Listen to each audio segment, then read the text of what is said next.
All right, well, good evening, everyone. Welcome on in to Season 1, Episode 27 of Late Night Severe Weather Coverage here on KLBK. I'm Chief Meteorologist Jacob Riley, joined by Meteorologist Leah Rodriguez tonight. And we have a brand new severe thunderstorm watch that has just been issued for most of the area. It does exclude some of our northern counties. Leah is working on getting that graphic up for us, and as soon as it's done, we will make sure to show that to you all. But if you're tuning in tonight, feel free to let us know in that comment section below. Let us know where you're watching from. If you have any questions about what's expected, we would be more than happy to answer any questions that any of you may have. But again, the current time is now 10:57. I'm going to let a few more people tune on in and say hello in the comment section if you want to, so we know you're in there. Victoria saying, we must be so tired, but the updates are definitely appreciated. We are a little on the tired side, but we're hanging in there. Mika tuning in from Seminole saying, obviously Seminole, you should know I'm a hound by now. We've got Angel tuning in from Slayton. Good evening, Angel. Thanks for tuning on in with us tonight. Leveland checking in. Can't sleep till the storms are gone, so they will be with us for a little while. Hockley County, you are included in this severe thunderstorm watch that has been issued. We'll get to that here in just a second. We're going to go ahead and hop on over to radar, though, and show you what we've got going on right now. No active severe thunderstorm warnings in our area as of the 10:58 p.m. time frame. We do have some isolated activity popping up southeast of Tahoka here in Lynn County. No lightning associated with that near Draw back towards Red Wine, but we are watching in Gaines counties and Lee counties. Some storms popping up there. Hobbs, a nice drink of water there on the northwest side of town for you. And southeast of Seminole, we have some more shower and thunderstorm activity. But all of this activity is going to continue to spread north and east and increase in coverage here as we go through the rest of the overnight hours. So let's take a look here at our future track model. We're going to change this real quick, folks, to kind of update you on what we're expecting across the region. We're going to do it to our most recent run because this is going to continuously update hour by hour here as to what's expected. So as we go forward in time, notice it keeps most of this activity developing further east. Right now, though, we are starting to see that develop a little further west than what this particular model is showing. But notice through about 2-3 a.m. we start to see the best chance of severe storms across the area. That eventually exiting eastern areas around 4, but we will see some of this shower and thunderstorm activity behind the main line. That is going to continue. Let me shrink our, there we go, our size down just a little bit here. By 4 a.m. still seeing some of that isolated activity on the backside. That could train over some certain areas, resulting in some locally heavier rainfall totals. And then by midday tomorrow, most of that activity is wrapping up, giving us a bit of a break before tomorrow afternoon. But again, this is kind of what we're looking at out there tonight right now. No severe warnings just yet, but down in Colorado City, down here in Mitchell County, wanted to make sure I was correct there, beginning to see a new severe thunderstorm warning there near the southeast of Big Spring, but again headed towards Colorado City. This includes portions of Howard, Mitchell, and Glasscock counties. We'll swap over to our Midland radar site there.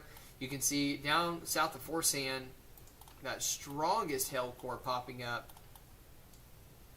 That's going to be headed more north-northeast, close to Kahoma, on I-20 between Colorado City and Kahoma, to see the biggest impacts there. So heads up for those locations for that severe thunderstorm warning.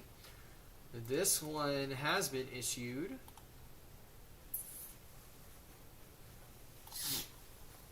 For half-dollar size sail, which is 1.25 inches in diameter, it's a 60 mile-per-hour wind gust there.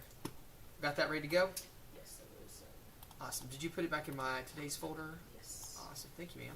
So here is that new severe thunderstorm watch. Leah, since you've kind of got the graphic all put together and stuff, I'm going to let you talk about kind of what this is and what we're expecting out of it tonight. All right, so a few more counties included compared to kind of the severe thunderstorm watch that we had earlier in the afternoon. But same goes, all of the counties in pink are in the severe thunderstorm watch. This is going to last until 6 a.m. Wednesday morning. So we've got about another 7 hours left in the watch. and it also includes Lee County until 5 a.m. Wednesday morning. And because we're going into the overnight hours, the main threats associated with these storms are going to be primarily some strong wind gusts up to about 70 miles per hour, and hail size up to about 2 inches, which is about hen egg sized hail. A tornado could be possible, but again, because we're going into the overnight hours, these storms don't appear to have the same strength as they did during the afternoon. So if a tornado does spin up, it's going to be very, very isolated, and definitely have a smaller chance for that spin up. That's the key word, a smaller chance. Right, so it's never a zero chance, but again, the main concern that we're going to be with overnight is that hail potential, and maybe some gusty winds coming up too. If you'll remember last night, though, we did have a confirmed wind gust in O'Donnell of 93 miles per hour overnight. So definitely, just because the sun's down doesn't mean you need to ride off the threat completely. But again, just be weather aware and stick with KLBK here. We'll be keeping you updated here as we head into the overnight hours tonight. But again, that watch through 5 a.m. Mountain, 6 a.m. Central Time. And we'll reset our radar view here to our viewing area to let you see what's going on. And we'll loop this as we are working on updating our article on our website right now. Trying to figure out how to make this a larger, like a headline. Oh, so kind of just delete it, and then actually, yeah, and then delete again. So I delete the whole box. Yeah, because you want to put in like the actual headline. If you go in between, I think the little add button will pop up. I'll just see this real quick. There we go. Okay, thank you. Okay.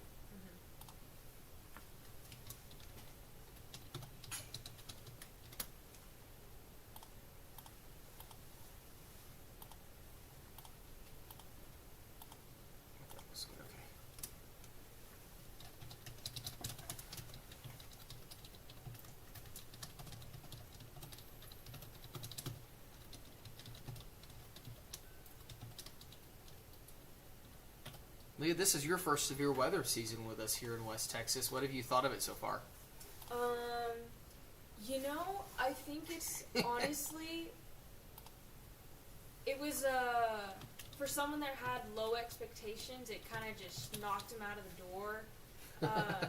I was telling Jacob that the storm movements just last week alone have been the complete opposite of textbook. I mean, just something that I would have never thought was even possible, but we are in West Texas, so the impossible becomes possible. So, yep. But I've enjoyed it. I definitely have learned a lot already, and I have, just in maybe the week or so coverage that we've been working on, I've gained a lot more confidence in what to inform the viewers on. So I definitely enjoyed it.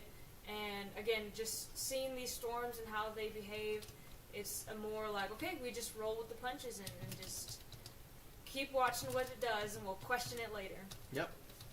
That's the only way that you can survive West Texas weather, is just to roll with those punches. But, well, good deal. Glad we haven't scared you off just yet. No. Still plenty of time. Yeah, I think the one thing I need to add to my car, though, is a hard hat, just in case we get some of that DVD-sized hail. Lord. No joke there. Okie doke. We do have a new significant weather or special weather statement that has been issued.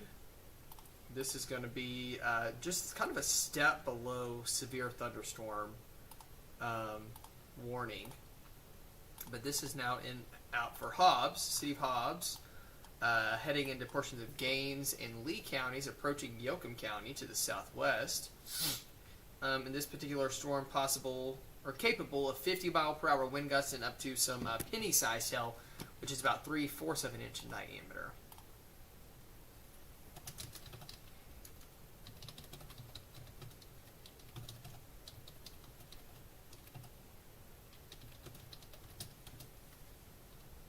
Oops.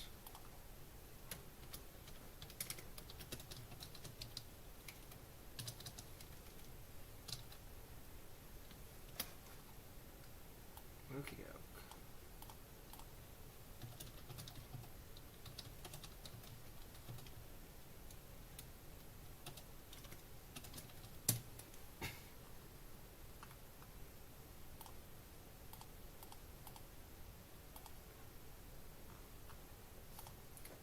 getting all of our web article updated real quick, folks.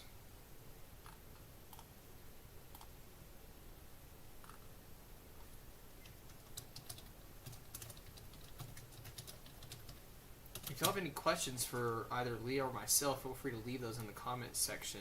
We'll do our best to answer those.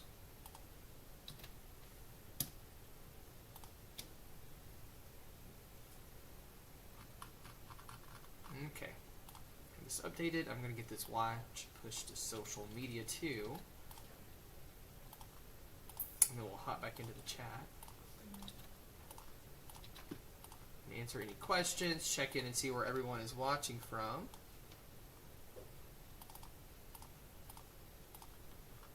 And it is super, super humid outside. Like, we're starting to get a little bit of a light fog developing, and it's just really mucky. And Not like West Texas. no. We're both from kind of portions of the state where the humidity value is always much higher.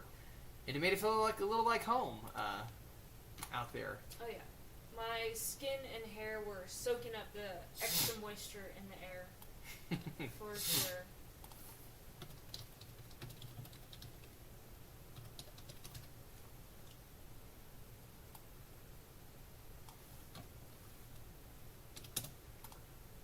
Working on getting this posted. Almost done, folks. Gonna post it to Nextdoor, Blue Sky, X, and Facebook.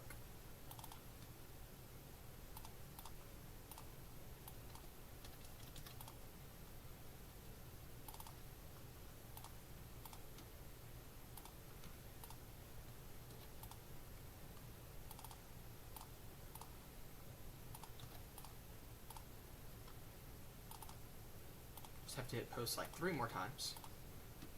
Almost there. Almost there. Luckily, it's loading pretty quickly for you.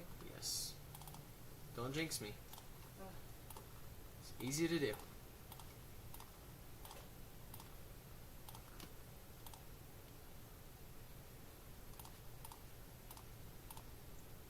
We are still seeing quite a few strong storms just to the east of our area too tonight.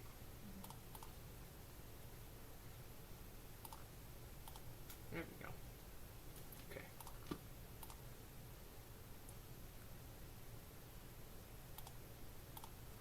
Alright, there we go. Now let's check in. Alright, Seminole checking in, Lubbock checking in.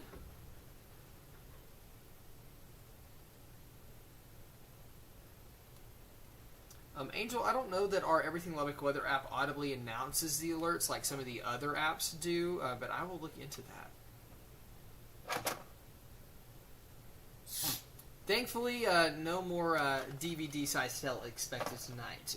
Yeah, we did have some of that confirmed out in portions of King County earlier near Guthrie and back towards the Seymour area. They actually had a tornado out in Seymour. Over 100-mile-per-hour wind gusts there reported too. So very significant, just outside of our area.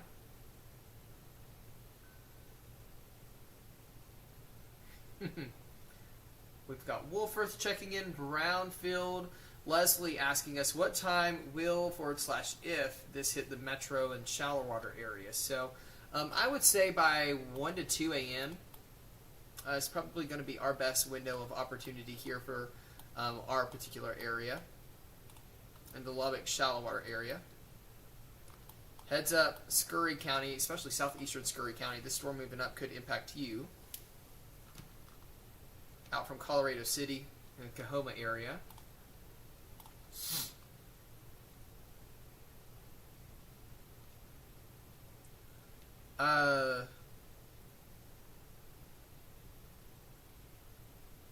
Blue Sky is basically Twitter 2.0. It's just another social media platform. Offer a little bit larger of a character limit than what Twitter does, but basically it's I think the person that founded initially Twitter founded Blue Sky after they sold it to Elon Musk and it became X. So I think he just started kind of his own new platform, but it's basically the exact same thing as what is now known as X is.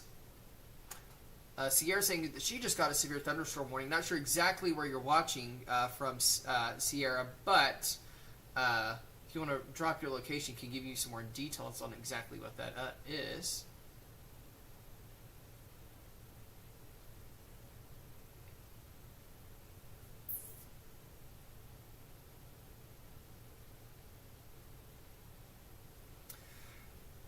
Mika asking, she's watching down near the Gaines County Airport and saying, watching radar scope as they cross from Andrews into Gaines County, seems like they are just passing into more showers and thunderstorms. Not complaining, but curious as to why that is. The answer is that we've had a cold front that's kind of moved into our area, and right around that region is where it's sort of stalled out right now. And as it moves into that area, it's heading into more of a stable, quote-unquote, air mass, meaning those surface-based showers and storms down in the warmer air are moving into more of where storms are only surviving in that elevated criteria, so they're struggling as they get into that different type of setup. Starting to see a little bit of a shower pop up south in Brownfield now. Sierra, yes, right there, you were expecting, that's where I was thinking, near Kahoma area. You could see up to half dollar size tail, which is 1.25 inches in diameter, and some 60 mile per hour wind gusts as this storm is moving into your location. Got Kylie and Durant. Y'all have had some showers and storms going on right now, but the only severe warning now in Oklahoma is towards the Ardmore area. And that's about as good as I can get with a warning polygon for your location, just due to our radar network that we have.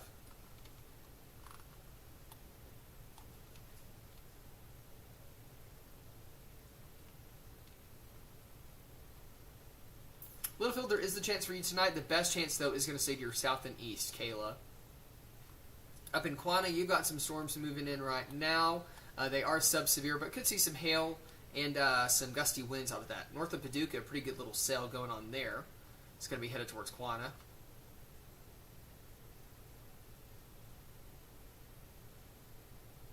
Victoria, yes, there are way too many social media apps. And unfortunately for us, we have to keep up with all of them. Yep. Fortunately / unfortunately. It's a lot of just like added stuff that we've got to contend with now.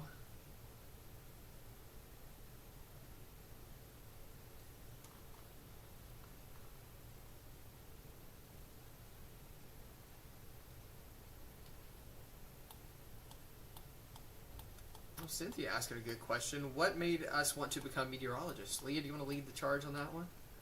Yeah, so Give you the insightful question first. let me start by saying I was not the kid glued to the screen watching the Weather Channel. But I was outside and I was looking at the clouds. Gotcha. So Okay. you fall kind of on either side of the line there. Mm-hmm. But I kind of realized I wanted to do meteorology as a junior in high school, so a little bit later than most people kind of realized it. But I always knew I wanted to do something in STEM, the science, technology, engineering, math kind of field. And I had always loved math, always loved science, and kind of eventually, sometime in my junior year, I really figured out that I had a lot of interest and curiosity in the weather, and it kind of clicked. And I said, yeah, I think this is what I want to do. I really want to learn more about it. And as I went into college and went through all the courses and went through the material, the interest just kept growing and growing. And every day in college was kind of like, here's a new question. I need to figure out why this is what it is. And I continue to have that almost every day here on the job. These past two examples have been these past 2 weeks have been a good example of why is that storm doing that? I got to go figure it out. And so it's just an interest that's been growing this whole time. Because sometimes the answer when situations like that arise is we don't know. Yep. So there's always that continued room for improvement, room for growth in this field, for sure. But unlike Leah's story, I kind of got hooked from a very young age on weather. My dad and I was in middle school, I want to say, or late elementary. we were outside watching a storm roll in, and it was a clear blue sky, sunny day in the summer, and it was a hot day too. And all of a sudden, the sky just turned black.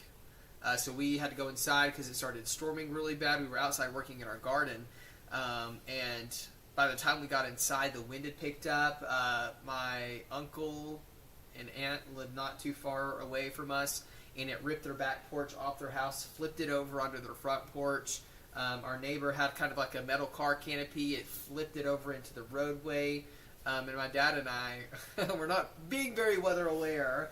And we were looking out of our window of our mobile home that we lived in, and a tree crashed over the corner of it. And he and I tackled each other trying to get out of the way, away from it. And then about 30, 45 minutes after it had started, it was a clear blue sky again. And I wanted to know, why on earth did that happen? What even in our atmosphere allows for that to work? How is that even possible? So, kind of like how you said, the why. Mm-hmm. Why is this happening? And also seeing how it impacted us directly, I knew that everybody is impacted by weather. That's one thing everyone can relate to. One of the most common things that comes up in small talk. How's the weather today? Oh, you know? So, wanting to understand just the miracle of meteorology, how things can happen. The fact that we can have these storms even happen, it almost is a miracle in and of itself. And just, there's a big beauty to the science of meteorology too. So, just wanting to know, to geek out and know why it's happening, what's causing it to happen is kind of what led me to it. And it's funny that you bring up people, and it's just common that you go to say, oh, how's the weather today? And it's so funny because people will sometimes not know we're a meteorologist, right? Yeah. And you have to really hold back on not wanting to give them the whole spiel. I'm like, do you really want to know why? Do you want the Spark Notes version, the Cliff Notes version, or do you want to go like the full WebMD route? But do I need to grab my soapbox right now? Or? Right, yeah. But Cynthia, yeah, thanks for asking that question. She said that they've always been stuck between being a meteorologist or a storm chaser. The weather and how it works has always amazed them. So yeah, they go hand in hand. Some people think that meteorologists look down their nose at storm chasers, and storm chasers look down their noses at meteorologists. But we're all one big weather community. Storm chasers are very crucial to providing information for us to relay that to our viewers over the air. And a lot of storm chasers are meteorologists too. A lot of them have the same background, the same knowledge and understanding when it comes to weather, and they're out there experiencing it firsthand. I'm a little jealous sometimes because we're here in studio, but it's fun getting to communicate with all of you guys while we're doing that too. A few more questions. JHH, thanks for the subscribe. Appreciate that. And while y'all are here, feel free to click that subscribe button too. Mama Ray, checking in from Seagraves, listening to the thunder. You've got some showers and storms moving into your west. Most of it, the bulk of it right now, the most intense part at least, looks to impact more towards Denver City instead of Seagraves there. So heads up, you will see some showers and thunderstorms, but the worst should stay just west of you. Kelsey asking, will we get anything in Levelland? There is a chance tonight you are under our severe thunderstorm watch that was just issued through 6 a.m. Central Time.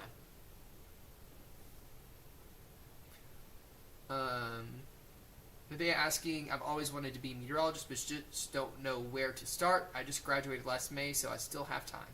Definitely still have time. Like Leah said, math and science, very important with being a meteorologist. And if you ever have questions, feel free to reach out to one of us. Be happy to help, for sure. Oh,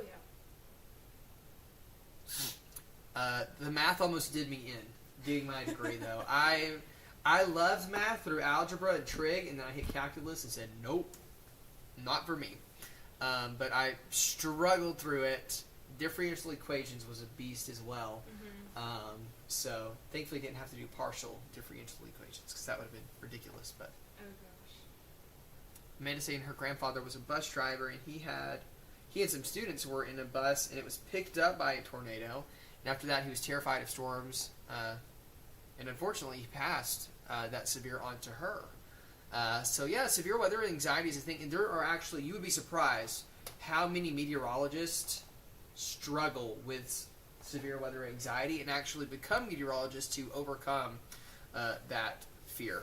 So definitely a real thing, and that's one thing at KLBK, we always try to make sure we keep our composure, keep a calmer demeanor whenever we're doing weather, because it's important that we let you know the realm of possibilities of what is expected, but not to hype that up or get too excited about it, because a lot of people do struggle with that concern and that fear when it comes to severe weather. So what you'll always get from us is just kind of, we try to be straight shooters, let you know this is on the table, this is what is possible, but just because it's possible doesn't mean it's guaranteed for you to see that. But we want you to be prepared, know what to do should those type of things end up developing or pop up in your particular area. We got Terry tuning in from Seagraves and Seminole, down there along U.S. Highway 6282 385. Leah, do you ever get storm anxiety? Someone's asking. I definitely grew up with storm anxiety. One of my most memorable moments was there was a tornado warning issued for my hometown, and it was like 2 or 3 o'clock in the morning. And my parents were like, "Oh, it's fine, just go to sleep." And I couldn't go to sleep, so I just sat in the bathroom for the whole tornado warning. Your mom and dad were like, "If it's my time, it's my time." But so I grew up with it, and again, kind of like Jacob said, it turned into I won't be scared if I know more about it. And so now I kind of don't get as scared just because I'm a lot more knowledgeable. And also being able to just check the radar and being like, okay, yep, it's not as near as where I thought it was going to be. We'll be fine. Something I have to say is knowledge is the best way to overcome fear. Once you know more about something and what actually it is capable of, what all the realm of possibility is, you're much more able to kind of overcome that fear, I think. Sometimes I do, especially because I have a wife and 3 kiddos at home, so it's more so when I'm at work, I'm not able to be there or help them if they have to go to shelter, or help my wife deal with the kids while trying to deal with that. So that's one thing that I struggle with sometimes. And that's one thing we have to keep our composures with on air, too, because if you guys are watching us and you see that we're anxious, that could cause you to be anxious, too. Amanda saying, that's exactly why she watches us, and that's why we are her favorite to watch. Thanks, Amanda. That's very sweet of you to say. Mika saying, I feel the anxiety as y'all were guiding us through that random line of storms in Seminole last night. I cried. I left New England 3 years ago, and I missed the random rains with no extra razzle-dazzle. We've got plenty of razzle-dazzle to go around here in West Texas, Mika, so we'll keep you covered, though. We've got you covered. Cynthia saying, what was the biggest difficulty we've had to face on the job or on air so far? Have you had any big difficulties yet in your first 10 months? It was definitely just coming out of school and getting on air right away. I mean, I've had people come up to me like, oh, I remember when you started, and I'm like, oh, I wish you didn't, because I just kind of look like a scared puppy shaking on screen. But I think that's the difficulty, is just that transition, and then once you get comfortable. My biggest one, so I have 2 kind of that are equally stand out for me. One, at my previous station, I used to work at WCBI in Columbus, Mississippi, whenever I was still in school, worked as a part-time meteorologist there. But our station was missed by an EF3 tornado by about 100 yards. So we saw it pop up. We had a camera on top of our TV station looking back to our south and west, saw it touch down, came straight for the station, and we had to leave on air to go down to the basement to seek shelter. And I remember rounding the corner to go down the steps and just saw it out of the door. Could see the winds whipping through our parking lots, the cars shaking like crazy. Thankfully, we made it to shelter okay and everything, but less than a half a mile down the road from us, a woman actually lost her life from the tornado. So that was one. It was kind of a very big wake-up call for me, because a lot of times on air, we get in the motion like, we're in this building, we don't see the storms that are going on outside, but that really helped bring it back to reality for me. And then my first week as chief here on KLBK, we actually had a tornado warning storm that moved through Lubbock, and it was tracking right over, like I was just kind of mentioning, where my wife and kids were at home having to seek shelter, and I was watching this funnel get ready to touch down right around where they were, and the sense of helplessness I felt, not being able to be there with them, make sure that they were okay, they were safe and taken care of, which I knew they would. They were in their safe place and everything. but having to maintain that composure on air and not let that get to me while my literal whole world is at home in the direct line of fire of that storm was very difficult to do. But those types of things, once you experience them, allow you to just have so much growth and to know how to handle those situations moving forward should they ever pop up again. So some pretty intense stuff, and I'm sure there will be a lot more that we have to face moving forward with our careers in meteorology too. JHH watching from Alabama and was just wondering about that town. There's a Relkin there that he watches. We've got Brian checking in from Hermley. Right now you got some showers and storms approaching from your south, Brian. Those are severe. You're technically not under a warning just yet, but we'll keep a close eye on that for you. Sierra saying, I didn't have razzle-dazzle in Arizona either. Texas weather scares me. Understandable. Definitely understandable. Any chances for Plainview tonight? Peyton is asking, saying hello, Jacob and Leah. Thanks for the coverage. There is a chance there in Hale County. I don't think they're included in the warning, are they? Or in the watch. Can pop that watch up to you real quick. Hale County, no, you're not included in the watch, but you could see some showers and storms tonight. I think the best chance, though, will definitely remain to your south. And here's that watch. We'll leave it up here for a little bit for all of you who are tuning in.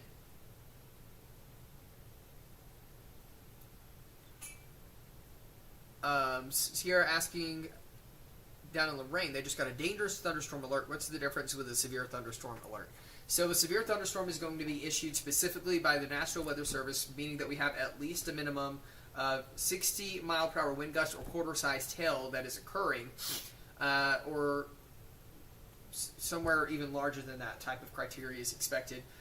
With that dangerous thunderstorm approaching alert, what that is it's just a radar algorithm within the weather app that's able to detect based on how intense the storm is, that it's looking like it's going to be a strong storm. So that's just a radar algorithm that pops up. If you ever see those little storm tracks too that pop up, like a hailstorm or a strong windstorm or a tornadic storm, that is strictly based off of algorithm by, honestly, AI that's just detecting that algorithm.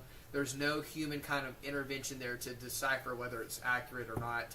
I have those type of alerts turned off on my app because sometimes they can be very misleading.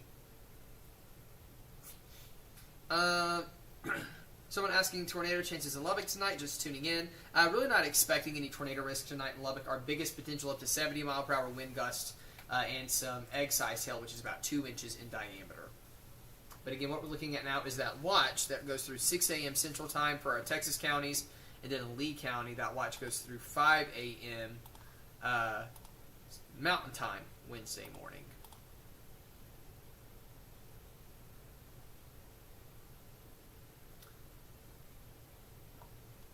Quanah is in... Oh, goodness. Hold on. Hardman County. Yeah, Quanah is in Hardman County.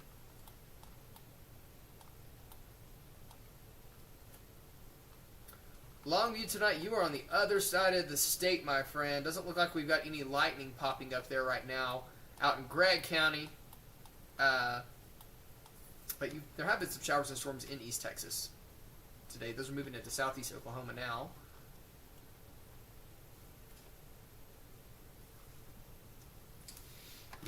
Let's see. Amanda saying they'll gladly take the Arizona heat over the Texas razzle-dazzle. I'm loving the new term.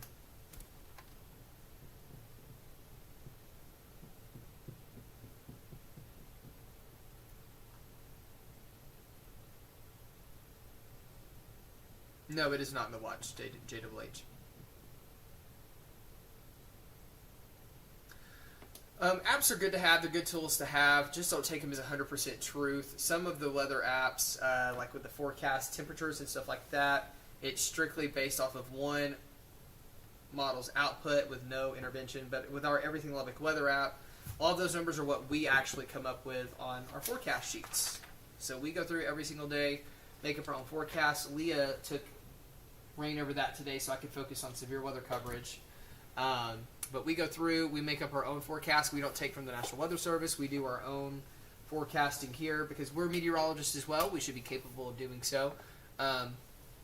So again, we go in and put in our own numbers and everything as to what we're expecting in the Everything Lubbock Weather app. So the current time is 11:31. It's been an hour since the news wrapped up, hard to believe. Yep. But storms are behaving themselves thus far, which is good news.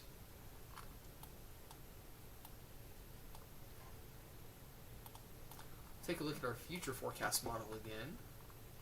Let me find it right quick. Need to clear out some of my graphics in the show. So this is the latest update. And what it's showing right now.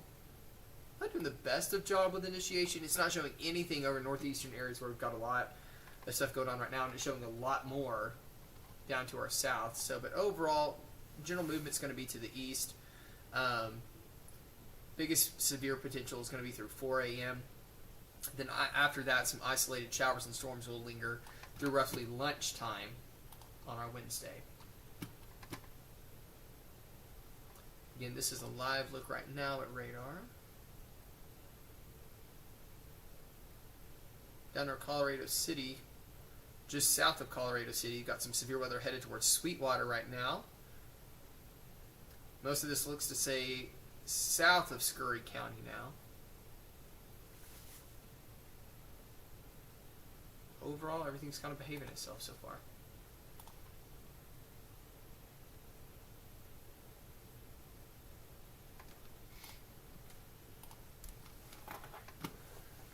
Perfect.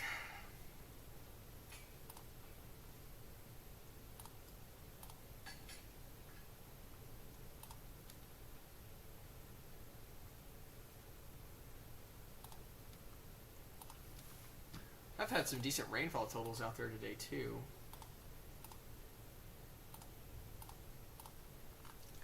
Our Mesonet site, the biggest one has been out at Guthrie, 2.15 inches of rain. They had quite a bit over the past couple of days, right around 5 inches out there. Wow, Crowell, Texas, 7.28 inches, and Truscott is at 8.57 inches now, which is in Knox County, northwest of Seymour, and in Seymour they have 6.86 inches of rainfall. Over the past 7 days, that is. Post picked up over 2 inches of rain today with those storms that just kind of kept moving through there.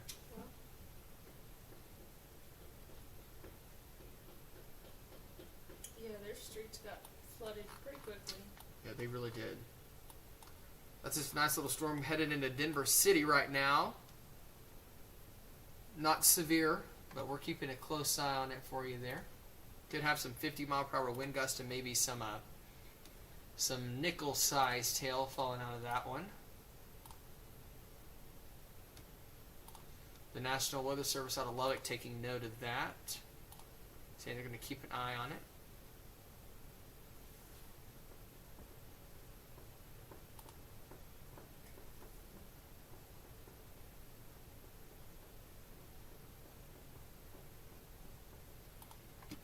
Also, shout out to our partners at the National Weather Service. We really depend on them for getting these alerts out and everything, so that way we can relay that to you.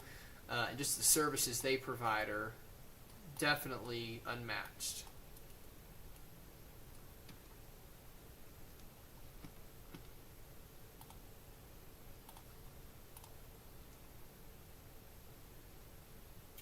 Amarillo, we could see some severe storms up there this weekend. Nothing too widespread likely as of right now, but again, something to keep an eye on. Seagraves is Gaines County. It's extreme northern Gaines County, close to the Terry County line.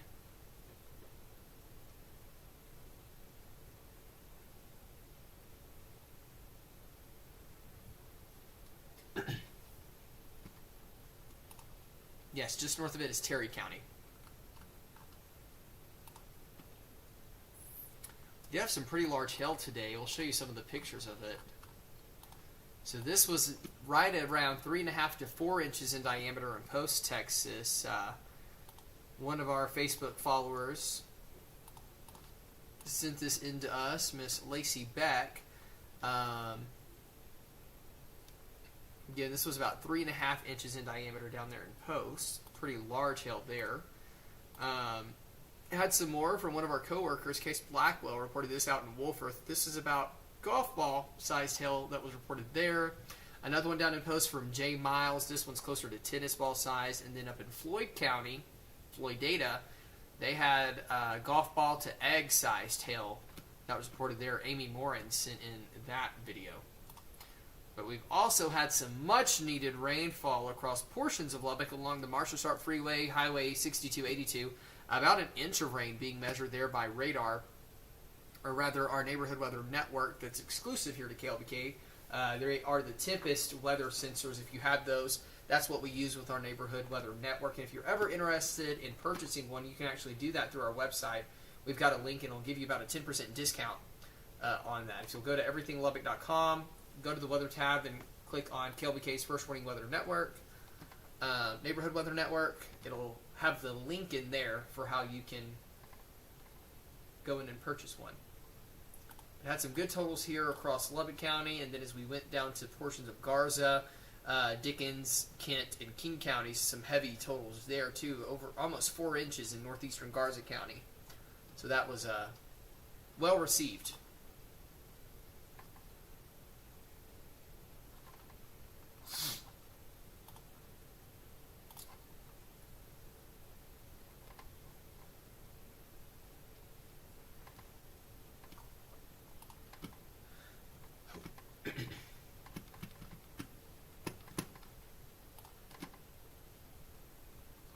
Again, that watch is through 6 a.m. tomorrow morning.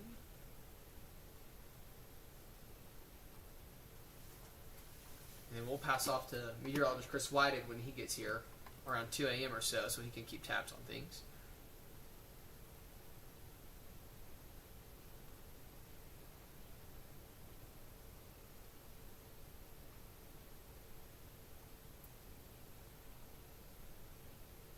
Storm's starting to get its act together a little bit here near Yoakum County, right over Denver City.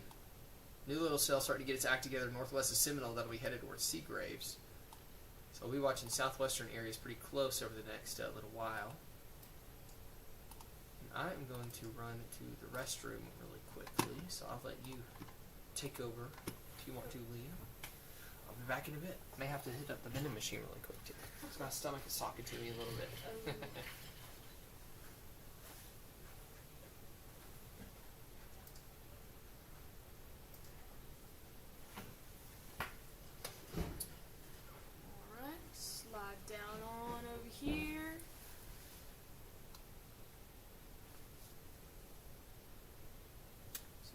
I want to quickly zoom out for you. Kind of what I was looking at just before Jacob left was kind of looking at the development of some storms back here near Kermit, Odessa, Midland, Andrews. Still a bit of ways away from us, but well, with these storms, they can last and travel, and they might make it up into our area, and we'll see how they develop and they behave. But definitely starting to see more development as we start to go closer into the midnight hour, and as Jacob was showing you with those future track models, we definitely see more development occurring closer to midnight and 1 o'clock. And so my kind of opinion is I think that things may tend to get a little bit noisier around the area closer to 1 o'clock, but we'll see, because it all just kind of comes down to are these conditions going to be healthy enough for the storms as we get into those time frames. But we'll see. Again, we're just kind of starting out the second round of storms for today, and there's also the potential that what we saw earlier today could have also taken enough of the energy out of the environment that the storms closer to our southeastern areas like Post, so Garza County, and a couple of those kind of next to it, Kent, Dickens, King, the energy in those areas may be already taken out of the atmosphere. So we'll just, again, kind of see what comes to fruition.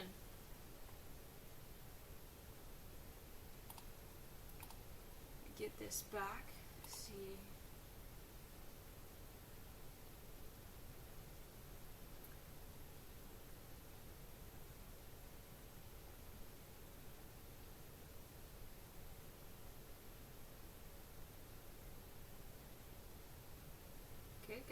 people saying they're going to just go ahead and hit the bed for tonight. Y'all go to sleep. I don't blame y'all. So good night to y'all. Is this large hail normal? Seems like it's extra big this year. I am not the expert for that question, Terry, but I will ask Jacob. Personally for me, this is definitely the largest hail I have ever seen. But I don't know what West Texas is fully capable of yet, so I will make sure I throw that to Jacob when he gets back. What's damage threat considerable mean? Sierra, I'm assuming you mean kind of what's like a considerable threat for damage, maybe? So kind of thinking like when we get severe thunderstorm winds up to about 60 miles per hour, not too much damage, but once we go in about 70 miles per hour, we could start to see definitely some light objects that you have outside, going to be moving around a little bit, 80 mile per hour winds, also going to be doing some damage, likely dropping some tree branches and stuff like that. Some of those weaker trees, especially if they were just planted recently because of spring or Earth Day, those will likely potentially fall over with 70 to 80 mile per hour winds. And then of course with hail, we don't want to see any type of hail, but I think once we get into about the nickel, at least the nickel-sized hail, you might start seeing some dents in your car, and then from there on up, that hail just kind of reminds you that it was there. Jacob, we had a question from Terry Stevens. She asked, is this large hail normal? It seems like it's been bigger this year. Over the past couple of years, we've actually seen these pretty large hail sizes. Last year, we set a new state record for the state of Texas. I think it was like 6.7, right at 7 inches in diameter, up near Silverton. The new state record there hasn't been officially confirmed yet, but the National Weather Service, I've talked with them, they said it is going to be the new state record. But to answer your question, Terry, what we've noticed over the past several years, even in regard to more intense severe weather events, believe it or not, all of it is due to an overall warming climate. Believe it or not. So with a warmer climate, what typically results in are above average temperatures. And whenever our temperatures are above average, what that allows for is for more, the potential is the key word there, for more water vapor to be in our atmosphere, because your dew point can never exceed your temperature.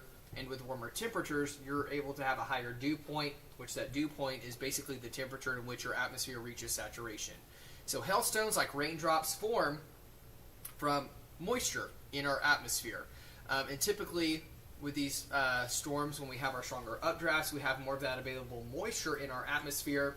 That just provides more for that hail, once it does freeze, to just add on that water vapor, just continue to grow and grow and grow.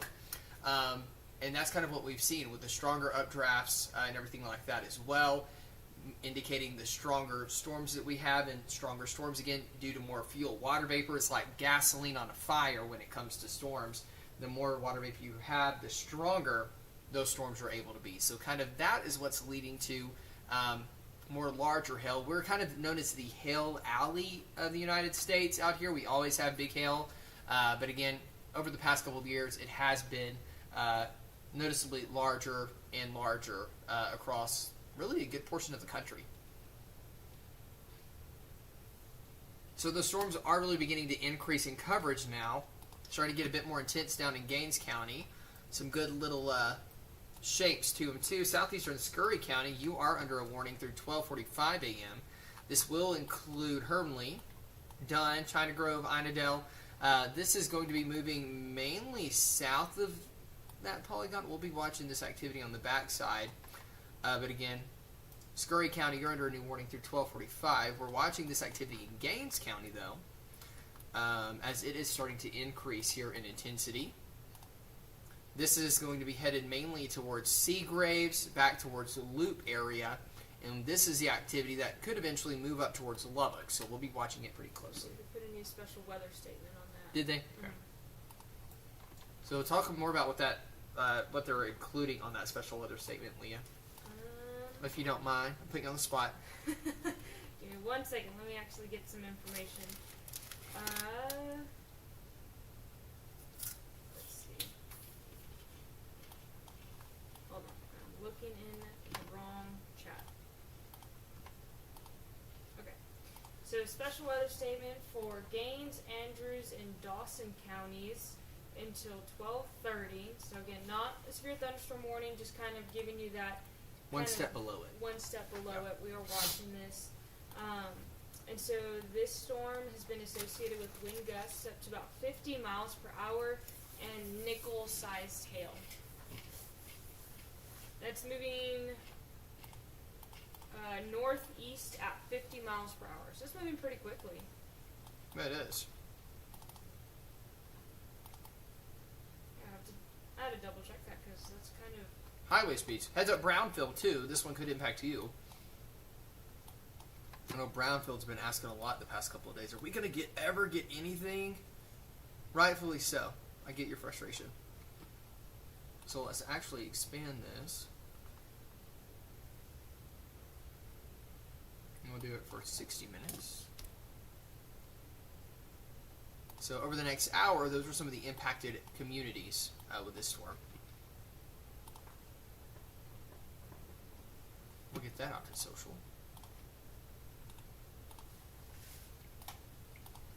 Leah, I'll get you to keep an eye on these while I'm getting this one cranked out. Yeah.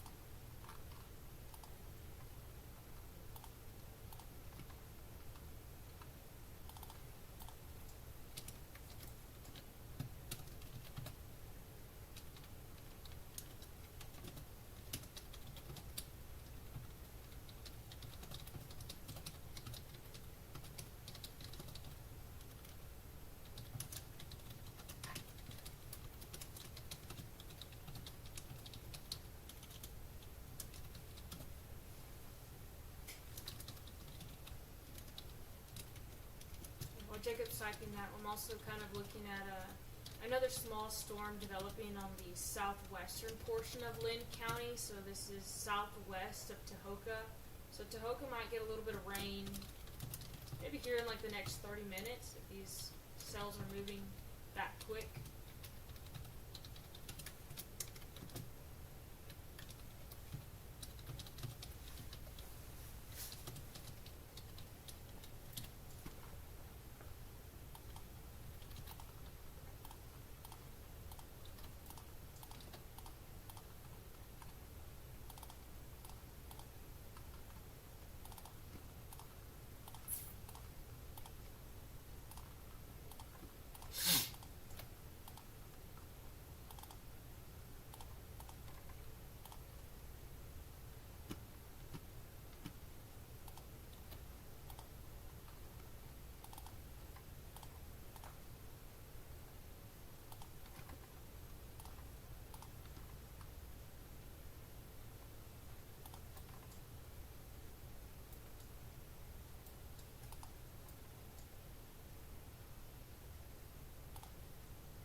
Seminole, you got this stronger cell that's developing to your southwest that will impact, especially the northwest side of Seminole.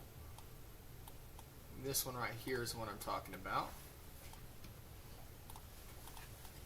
Good little Hellcore popping up there, headed straight for Seagraves. Probably going to take 6282 right up to Brownfield.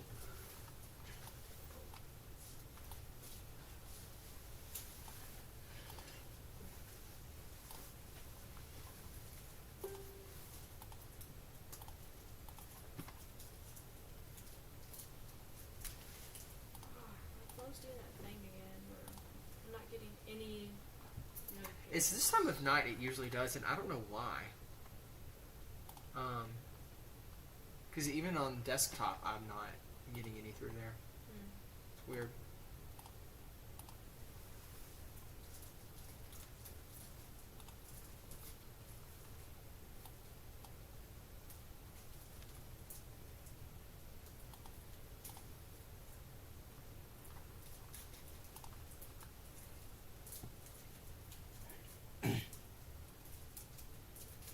Damage threat considerable, Sierra, means that there's just a specific criteria of hail that is occurring. I think for West Texas, it's got to be at least 2 inches in diameter in order to have the considerable tag associated with it.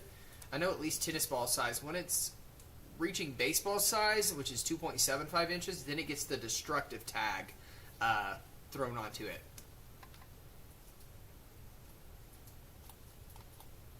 So you're driving from Kansas City to Joplin to Durant. You're definitely going to be driving through some storms. Be careful out there. It could be a little intense at times.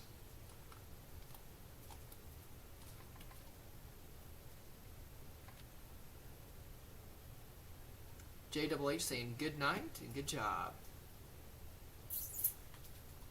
User Plant Daddy says that they lived in Lubbock for 32 years. They remember times where they got blasted with baseball and softball hail. And yeah, you know, we had June 23rd, 2023, we had 5-inch sized hail fall in Lubbock, which is DVD sized. So yeah, we definitely get it here.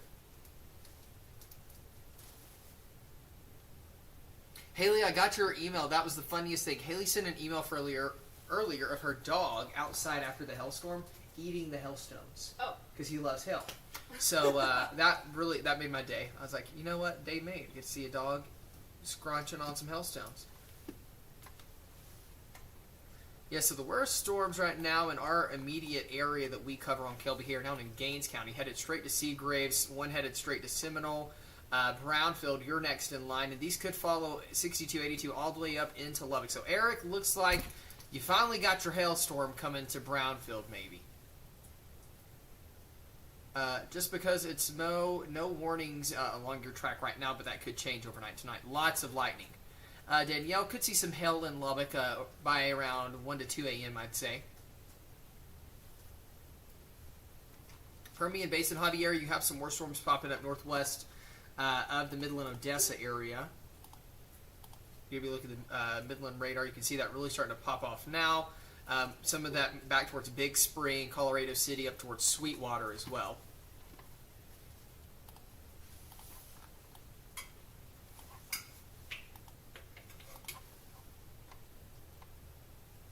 Faith, again, there is the potential for severe storms tonight. We are under a severe thunderstorm watch. We'll show you the counties included in that right quick. Through 5 or 6 a.m. Central Time, I should say, tomorrow morning. There are those active watch areas shaded in pink.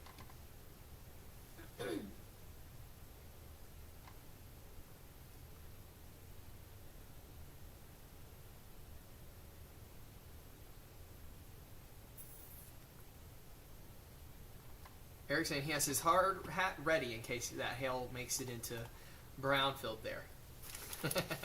It could. We'll be watching it close.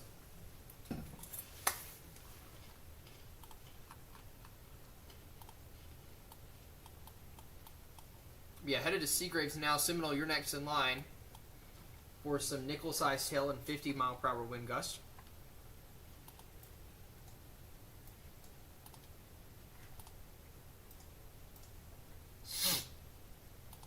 Take a look at our severe weather tracker. Not seeing any signs of rotation picking up with these storms, but radar is estimating some relatively large hail could be occurring, upwards of 2 inches.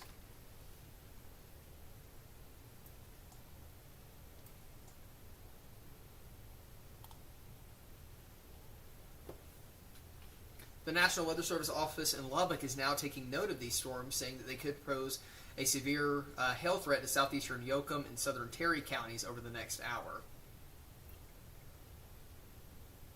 And these storms, Leah, look like they could, based off their current track and trajectory, could make it to the city of Lubbock, again around that 1 to 2 a.m. time frame. Yeah. That's usually when meteorologist Chris White gets here, so we'll just blame him. We have a very good team. We work well together where we can pick and joke and have fun and blame one another whenever stuff goes a certain way. I'm sure I get plenty of blame when I'm not here, so. Well, the question Isn't that is, right? Jacob, when are you not here? That's true. You're going to start making me pay rent. At least pay the light bill. Yeah. Perks of being chief. Wouldn't have it any other way. And it's not bad most of the year. We have maybe 4 total weeks out of the year where it's crazy like this. And then the rest is typically pretty smooth sailing unless you get winter weather in the mix. And I'd rather deal with this than forecasting snow. Oh, yeah. Any day of the week. I hate forecasting winter weather in West Texas. It's difficult to start off with anywhere. But especially out here just because of how the local features are goofy.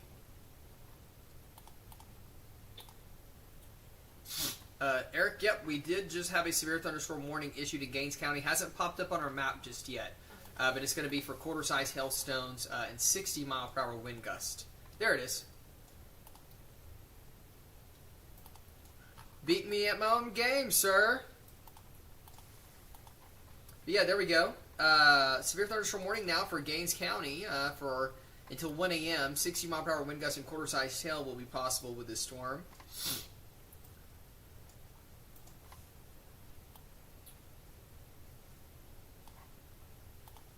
We'll track this out for you all.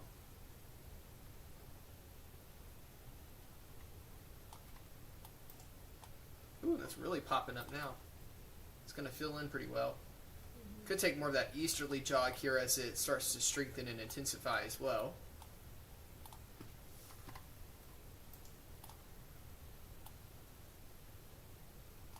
And I just hate using, it's difficult to track.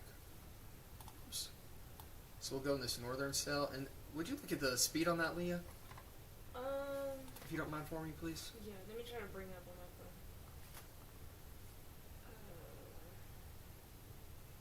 I'm not getting that notification. Are you in the Midland chat? No. This is Midlands. Oh. So Gaines, yeah, it's always confusing. Gaines County is going to be for the Midland office. Okay, I got you here. Northeast at 40 miles per hour. At 40? Okay, so it looks like it's taking more of that easterly jog compared to what it was earlier, because it was moving at 50. Mm-hmm. So.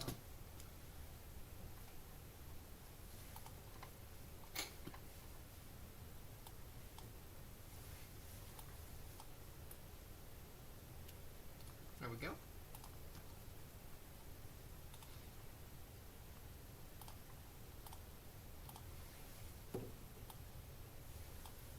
Gonna get a little quiet on my end, folks, as we push this out to social media. But Leah, if you see anything else that's popping up in the chat, feel free to interject or speak up if you see it.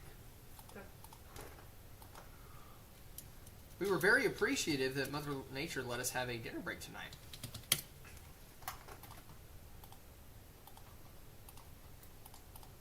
I haven't gotten one too frequently over the past week or so. Like, I swear if I eat Little Caesars one more time, I'm gonna go crazy. Well, did you have some of that crazy bread? No. So our news director is very gracious enough to get us food whenever we're doing severe weather coverage. So very appreciative of it. Don't get me wrong. But I can only withstand so much pizza.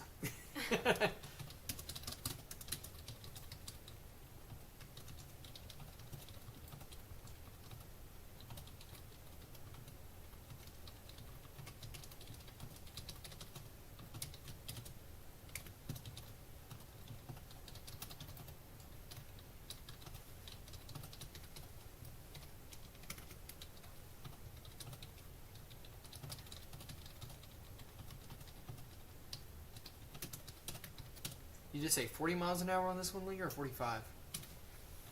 40. Yeah. Okay. Thank you very much. Mm-hmm.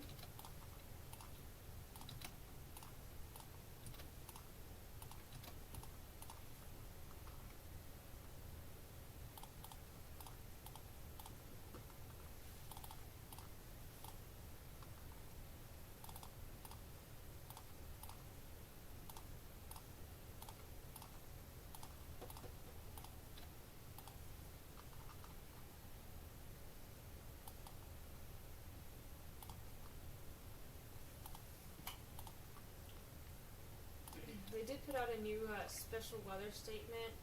It's mostly over Andrews County and just the very south central portion of Gaines County. And it's just kind of highlighting the storms that are just developing. Let me get the info. We'll scoot the map back down in just a second for that. Yeah, so the storm's kind of moving into Andrews County. Down on the south side right there. Yes. So they have wind gusts up to about 50 miles per hour and penny-sized hail. And they are moving north at 45 miles per hour. Okay. These storms are really chugging along tonight. They are. Beginning to get quite a bit of lightning alerts. Getting closer to the city of Lubbock now.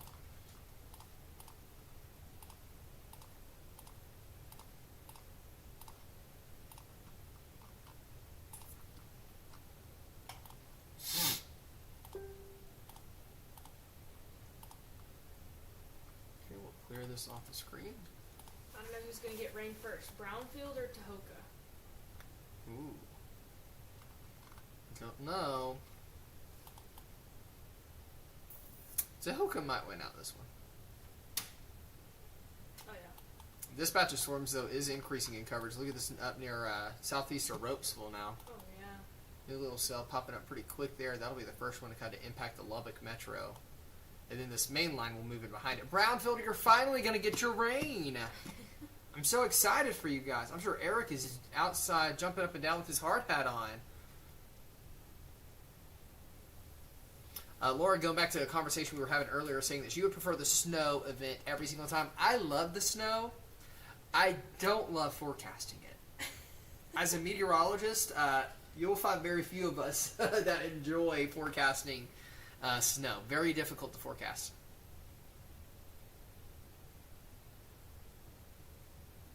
Hops, could see some more storms. Chewy, you got that little cell to your southwest now. We'll watch it. But looks like the best potential is well to your east now. Another cell popping up out near Morton and Cochran County now, too. Right up there. Snyder, Scurry County, that storm to your south and east. Watching a new one popping up near Big Spring. That'll pose more of an impact for you there in Scurry County. Terry's saying that they're seeing some hail at their area.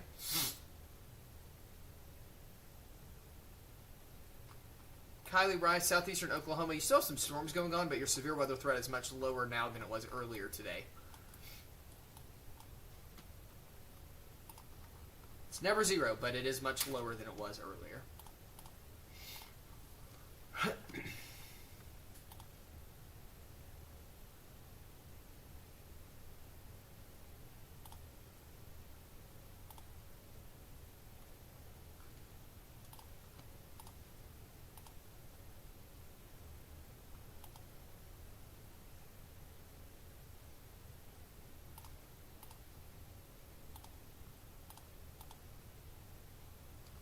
I'm in Lubbock tonight. If you're able to park inside your car in a garage or a covered area, I would suggest doing that.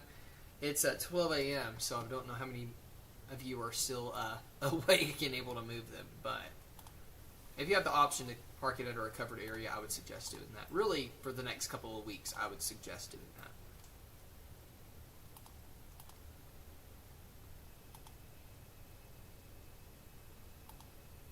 Well, good. Tuesday. Ugh. I hate hearing my own voice.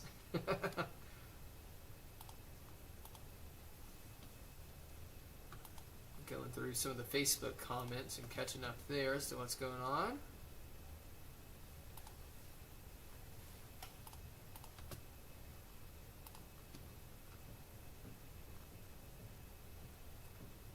Terry, what city are you in? Terry's saying that they're getting some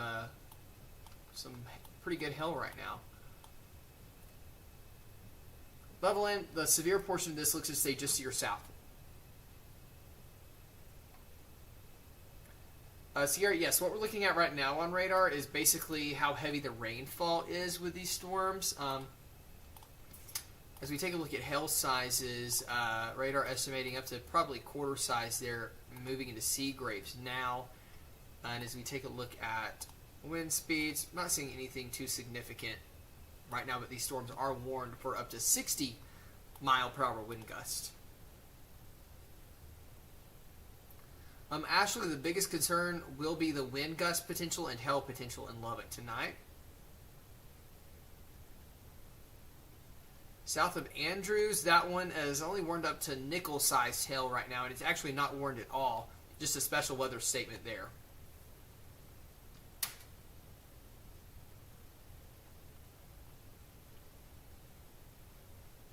trying to see if Terry mentioned where they were watching from. Lives in a camper, they said, so...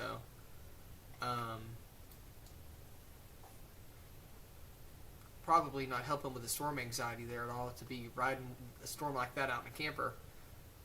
Between Seagraves and Seminole. Okay, Terry, I see you commenting that earlier up in the chat. If you're able to safely get a peek of it and tell us how large it is, that would be very much appreciated so we could pass that along to our partners at the National Weather Service.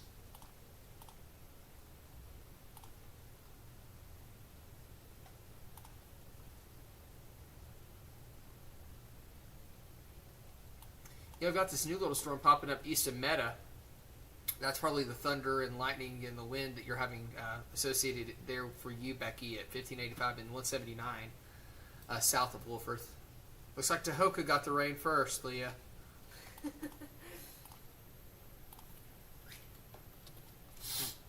Here's our live sky view in Tahoka.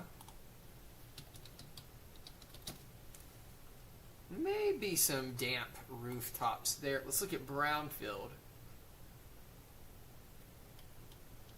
Some darker skies back to the west and southwest. You can see the lightning beginning to illuminate it. Getting a little windy there too. Yes, it is. Good little storm popped up near Morton now. It's going to be traveling northeast. Heads up Sudan back towards Littlefield, Beulah area as well. And back Enix in southeastern Bailey County. Sweetwater is getting pretty lit up. Yeah, they are. Getting a good little storm right now. That's severe warning there through 12:30.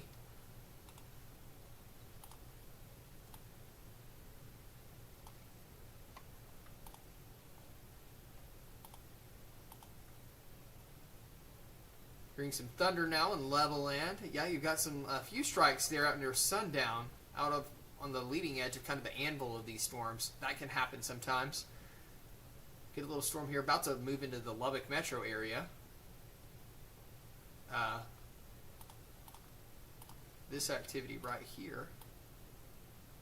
Probably a good little hail core going up with that one, up to maybe some penny-sized hail. Lightning now being detected within 15 miles of our location, according to the Everything Lubbock Weather app. Y'all download that today if you don't have it already.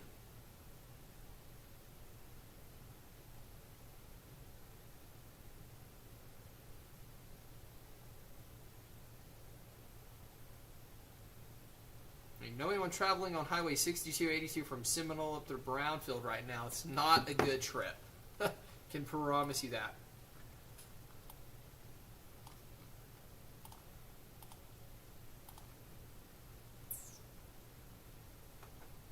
Terry saying there between Seagraves and Seminole, about a quarter to nickel-sized hail falling. Thank you, Terry. I'll pass it along to the National Weather Service office.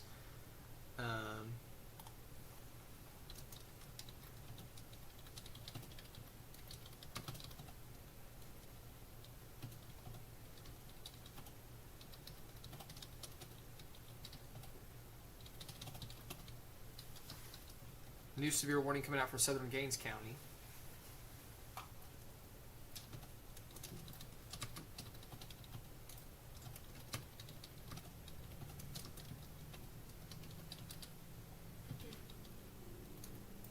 What is that one warned for, Leah?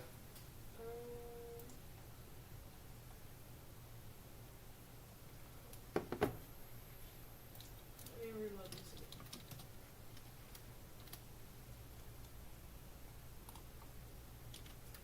So for southern Gaines County. Mm-hmm. Andrews and Gaines.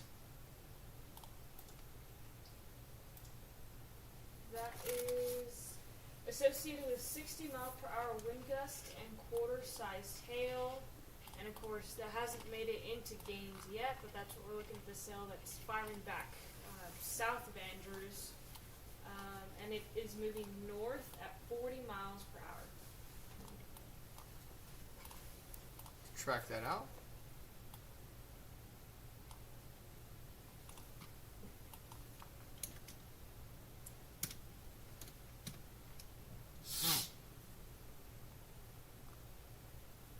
It's moving at 40, you said?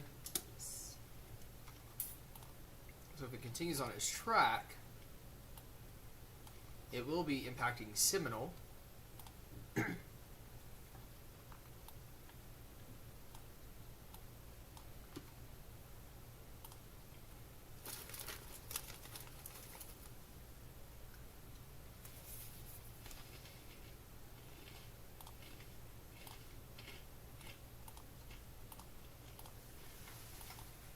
Probably gonna maybe target this cell here in a little bit. Am I talking about that one? Not yet. Okay.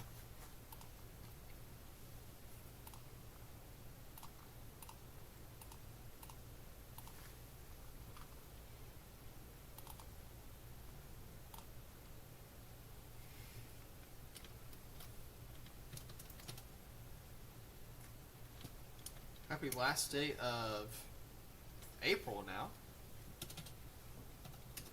What was this one capable of again?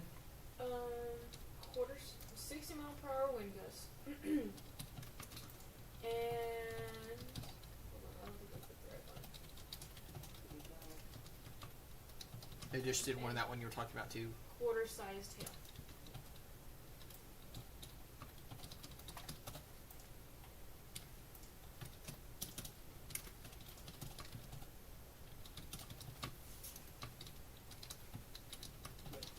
Scurry and Borden counties. So they did issue a new severe thunderstorm warning for Scurry and Borden counties. It's going to be in effect until 1 a.m. and that is for 60 mile per hour wind gusts and quarter-sized hail. So Jacob will bring that up to y'all here in just a little bit. Yeah, you can see there on the far right side of the screen, I'm getting this Gaines and Andrews County warning up, and then we'll pop over to Borden and Scurry. The storm so far doing pretty close to what we expected them to so far tonight. Haven't seen any major hail being reported. Pretty just kind of riding the wave there with those base warnings. Base warning meaning the minimum threshold, which is going to be that 60 mile per hour wind gust expectation in addition to that quarter-sized hail expectation. And if y'all are seeing anything specific wherever you are, please let us know so that way we can pass those storm reports along to the National Weather Service offices so they can have a better idea of what they need to warn for and where they need to warn for as well. It's truly a team effort. So there's that new warning. Portions of Borden, Scurry, and Howard counties. And what was the movement on this one, Leah? That is northeast at 30 miles per hour. Okay.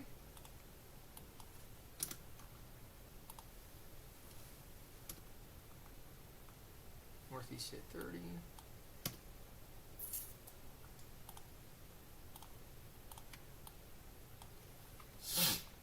Borden, Scurry, and Howard counties. We'll get this warning posted out real quick.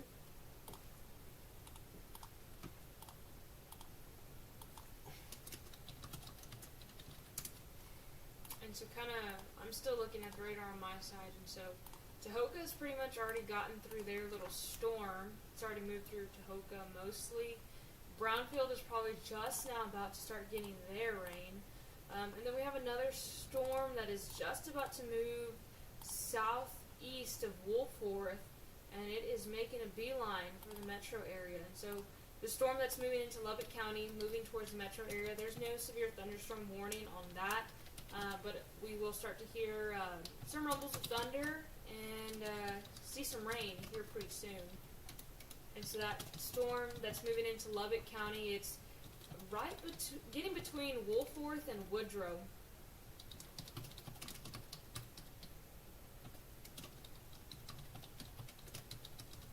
But really, for the most part, just some heavy rain associated with that. We'll take it.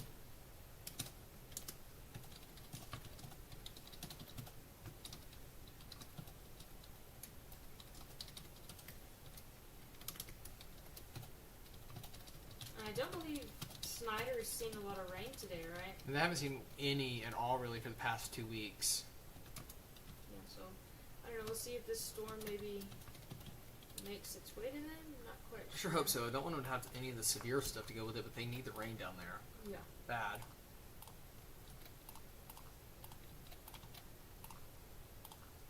It's odd. We don't typically have as many nocturnal storms, so that's kind of odd to see. And kind of what we were talking about with the increased amount of water vapor that we have available in our atmosphere, too. That is actually allowing for some of these storms to continue into the overnight hours as well. Because typically our dry line pushes further east, but with the increased amount of water vapor we have, we actually are seeing that be able to come back further to the west, and that's allowing for these storms to develop here. So we've actually been trending with, I know last year at least, above average precipitation for the year. But it all fell in such a short period of time that we still had drought conditions that were ongoing. So just because we've been above average doesn't mean that we're not dealing with drought, because obviously that was not the case last year.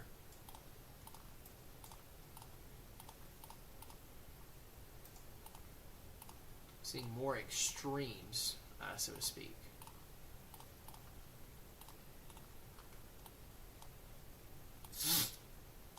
Here's that Lubbock County storm though moving in right now. Not severe with it. Headed into southern portions of the metro now. Let's turn off some of these little town names though. But yeah, you can see that's just south of Wolforth right now. About 5 miles southeast of Wolforth. Seeing that activity there. Let us know what you're seeing out there tonight too, friends, if you're watching with us.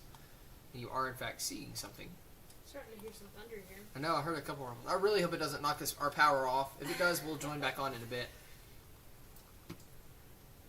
Terry, thank you. I'll go check that. Terry said that sent a picture of that hail.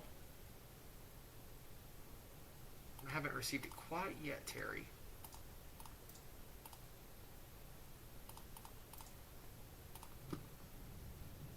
Ooh, there's the thunder.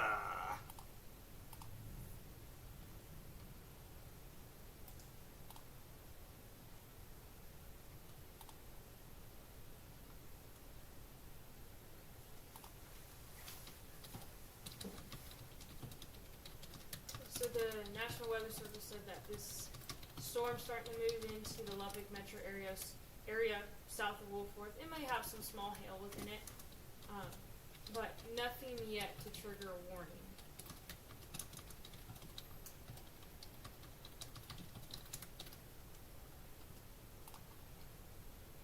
We'll see. It looks like those two cells might merge on the southern portion of Lubbock County. Be a good dump and rain event right there too. We're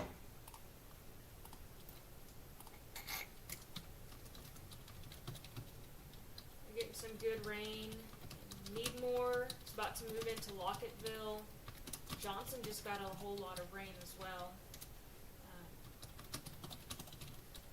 Those are all over in Terry counties.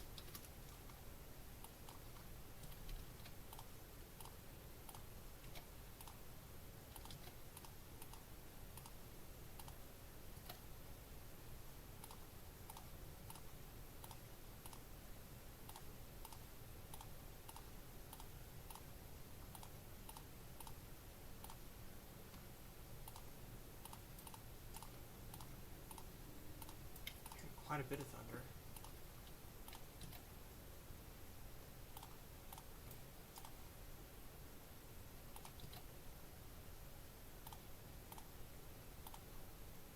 And there's that cell over there about northwest of Morton.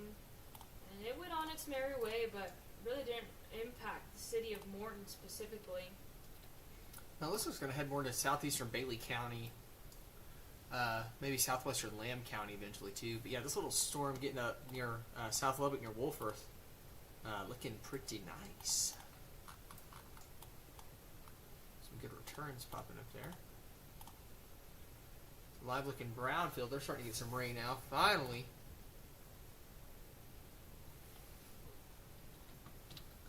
I'll pull in our Tuscan Tower camera. This is from 50th and Utica, I believe. The heart of Lubbock, looking back to the southwest. Quiet night there along 50th Street. They had some heavy rain and hail earlier with the stuff that moved through. Let's look at our Metro Tower west camera.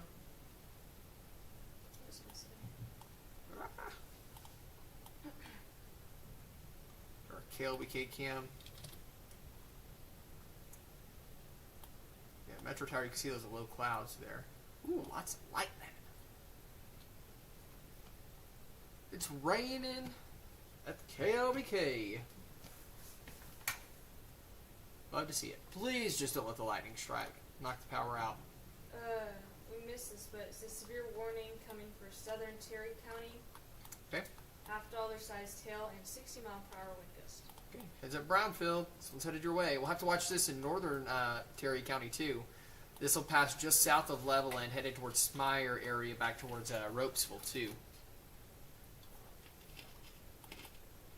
May impact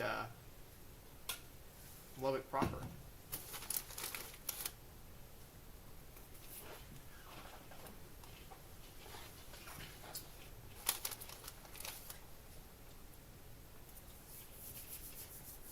Some storms developing around Lamesa.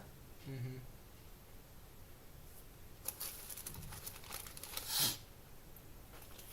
Starting to see a really good rain event set up for some tonight. That is lovely.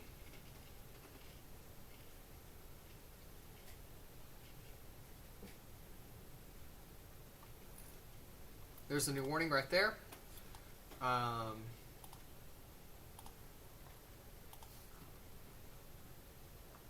Moving northeast at 30.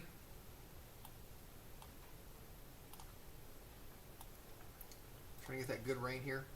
Lee, would you actually mind not going outside, but peeking out the window to see if we've got hail falling? Yeah. Thank you. Let me go check. Thank you very much. Oh, it's coming down. It is. Love to hear it. We need it. I hear some hail. So we have hail falling here at KLBK right now. I don't think it's severe sized, but definitely hearing it out there. For my car's sake, I hope not. If not, my good friends at the Hub City Body Shop are going to be seeing another visit from me soon. Helping to keep their lights on.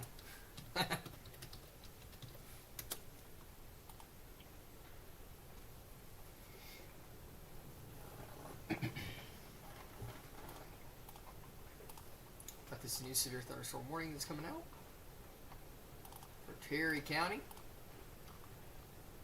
Does include the city of Brownfield. The worst may pass just south of Brownfield. We'll watch it close here.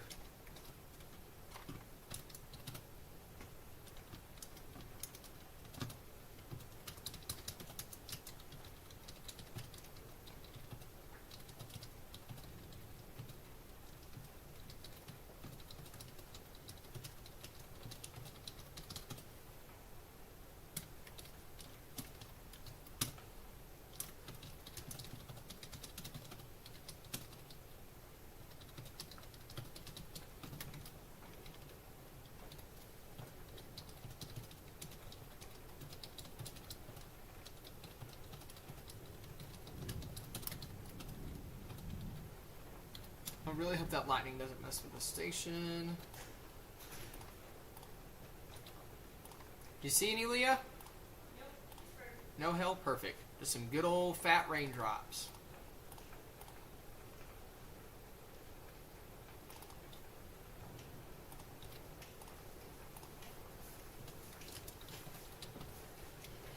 I'll go check again here in a couple minutes.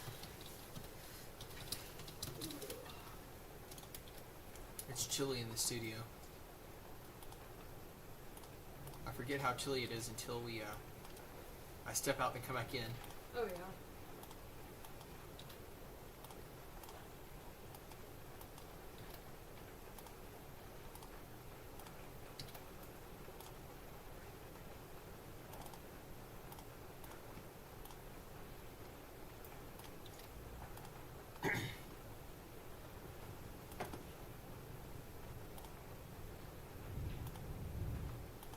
It's gonna put me to sleep.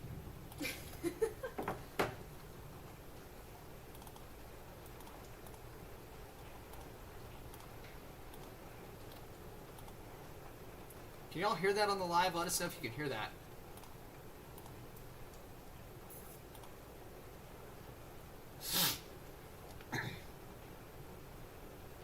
Haven saying, finally, Bradfield's getting something. Amen. You guys deserve it. Y'all need some rain.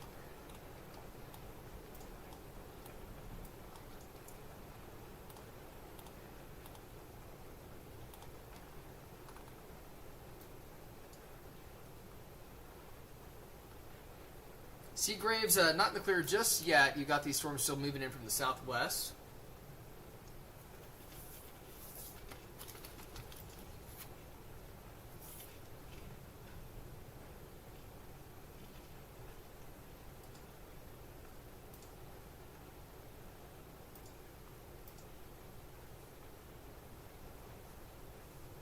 JR, good question. How do people report tornadoes or funnel clouds to us? Is it even necessary if we have radar and other tools? Yes, we really appreciate those reports because sometimes just because it's showing up on radar doesn't mean it's actually occurring on the ground. So we really depend on those ground reports from people like you to send that in to us. You can email those to us, post it in our comment section on Facebook. If you're able to get a picture, that is preferred, just so that way we have actual visual confirmation as to what is going on.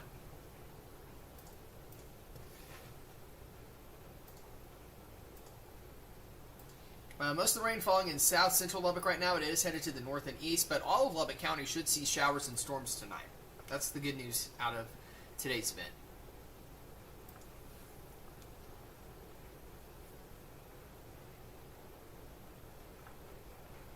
Brownfield up to $50 size hail, which is 1.25 inches in diameter. Real quick, let's check in on our camera there in Brownfield.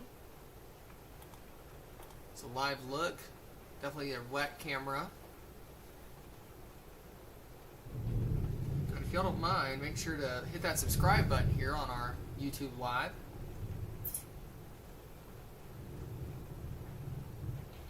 Terry, I just got your email, sir.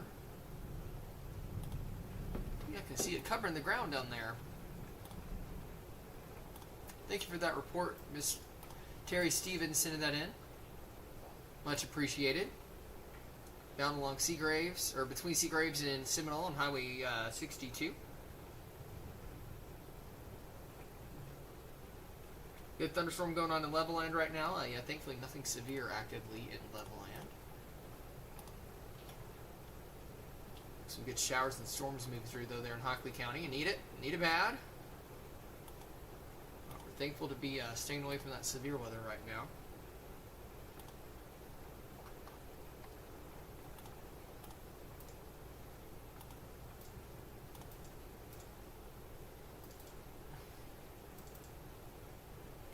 No active tornado potential with this activity right now.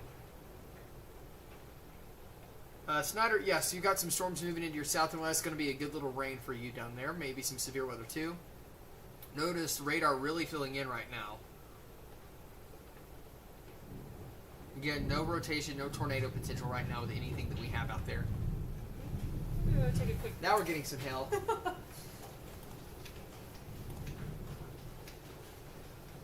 Do you have your phone? Yeah. Say, snag a picture if you can. So can y'all hear those harder pings? We've got some, it sounds just like pea-sized hail falling at the station right now. Brownfield, you've got a good little hail core coming into your area though. Again, radar really beginning to fill in right now.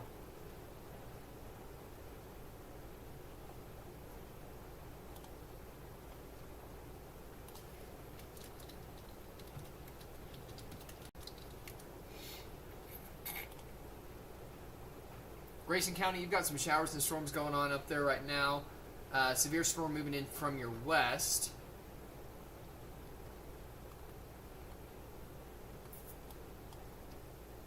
But love to see radar filling in like this tonight. Don't like that there is a chance of severe weather, but we definitely need the moisture. Glad we've got some of this moisture popping back up tonight. Jersey, thanks for the report. Hail being reported northwest Lubbock, Shadow Hills area. What size, if you don't mind me asking? And while y'all are here, again, be sure to hit subscribe. Kay, there will be the chance for some showers and storms tomorrow, especially during the afternoon and evening hours. Grayson County, that severe warning actually does not include you. It does include the county just to your west, though, here in portions. Let's see.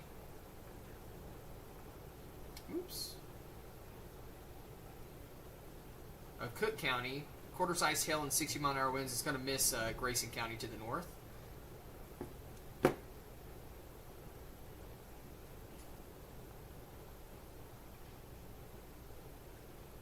Well, stay in bed with your iPad. Don't get up and mess with it. It's not that important. Stay cozy and comfy and safe inside. Yeah, we've got some hail falling here at KLBK now in South Lubbock. Was there some hail, Leah? Yes. What size about? I would say like popcorn kernel. So real like pea size, really fine. Okay, so some pea-sized hail, popcorn kernel size hail specifically here at KLBK. Not enough to cause any damage. Maybe a slower melt too to help get into the ground a little bit better. Yeah. But watching this activity back to our southwest, that's going to move into most of the metro area. Brownfield getting some good action out of this too.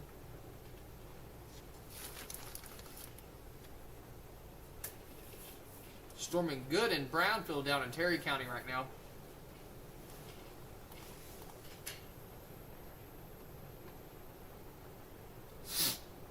Out in Dickens County, Elena, let's take a look. You've got some activity popping up southeast of you, but nothing severe at the moment.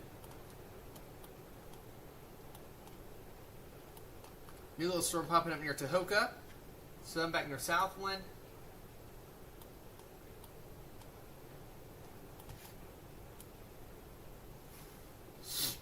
We're watching this storm near Brownfield to be impacting the Lubbock Metro too. This north of Brownfield, it's not warned in Hockley County. I wouldn't be surprised if it does get warned very soon. Will impact shallow water back towards Wolforth, Smyer area to Reese Center, and eventually up towards New Deal. New Home. This activity near Brownfield a bigger concern for you.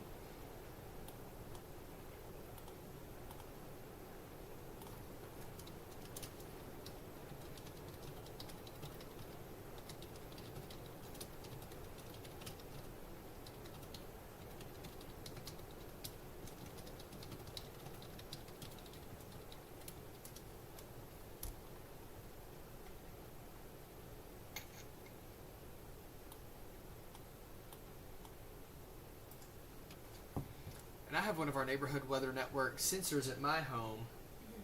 I'm gonna look in on it and see if how much rain has fallen, because it's raining at my house right now too.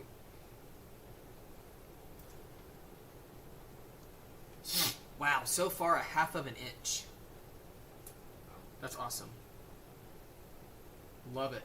0.43 inches, so just under it so far. It's only been raining for 13 minutes. That's quite a bit.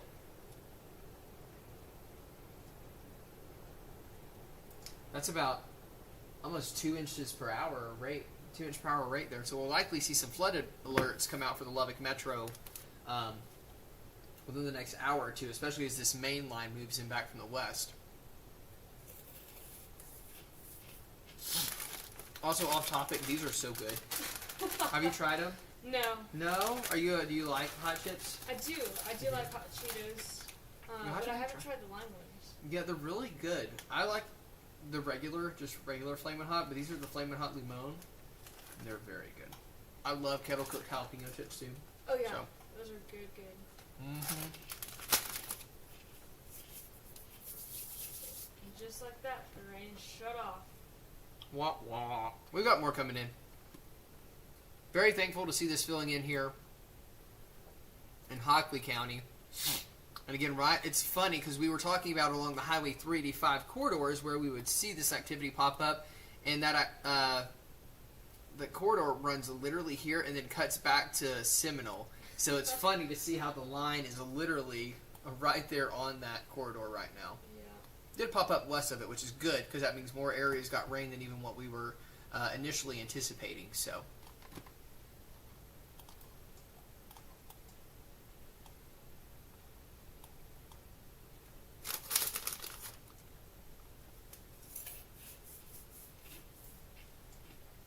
Kent County seeing that activity filling now into southeastern Dickens County, headed back towards King County. Another kind of wave popping up here in Dawson County, that moving north through Lamesa now, heading towards O'Donnell, in southern Lynn, on the Lynn and Dawson County line there.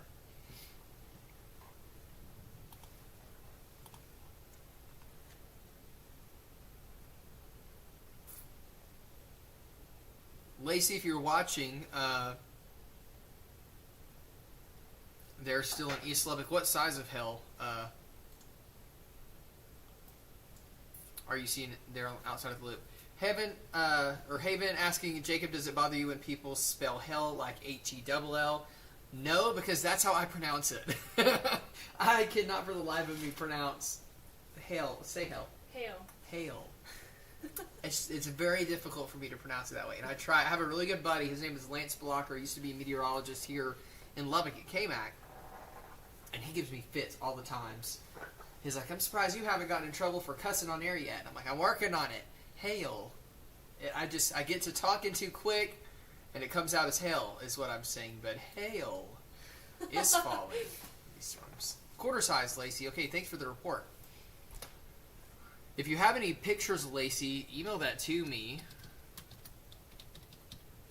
so I can pass that along to the National Weather Service. They just like the reports to have pictures associated with them if we're able to, just for confirmation purposes.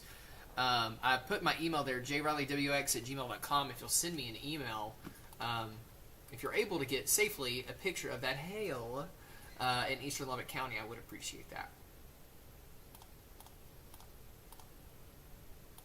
And while y'all are here, make sure to hit that subscribe button. Give a couple of likes if you want to. I'd appreciate it very much. So, quick update. National Weather Service says they're going to lower the hail size to 1 inch with the Terry County storm. And if the storms continue to spread up Brownfield Highway into Lubbock, we'll likely need a flood advisory or flash flood warning. Not good for the flash flood warning, but good for the moisture. Kelsey, risk for tonight, large hail up to about 2 inches in diameter and up to some 70 mile per hour wind gust. 7 miles to Idalou. Claire saying that she picked up some pea-sized hail. Superfly 2196 saying I sound super southern saying it that way. Let you know a little secret, I am pretty southern. Born and raised in northeast Texas. If I get around my family for long enough, that twang starts to come out and it's hard to rein it back in. So, pouring rain in Brownfield right now. Love to hear that. Pea-sized hail being reported in Brownfield by Maria. Leslie sounding like Leah over here saying, got my hard hat on standby for the day I get DVD-sized hail at my house. The way things have been going this week, could be sooner than later.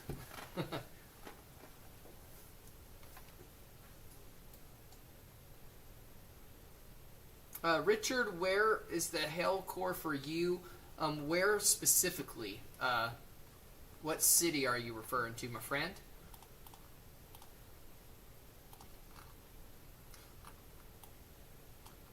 Get a little storm popping up northeast of Tahoka now. Going to be headed up towards Posey. Slayton might get clipped by that too. Ropesville, you're getting a good rain right now. This storm is continuing to build to the northeast into Brownfield. We'll see if it makes it into Lubbock. There's a chance that this storm does build into the metro. I'm trying to track it. It looks a little like it's moving eastward. Yeah, because there's kind of the brunt of it here. more here.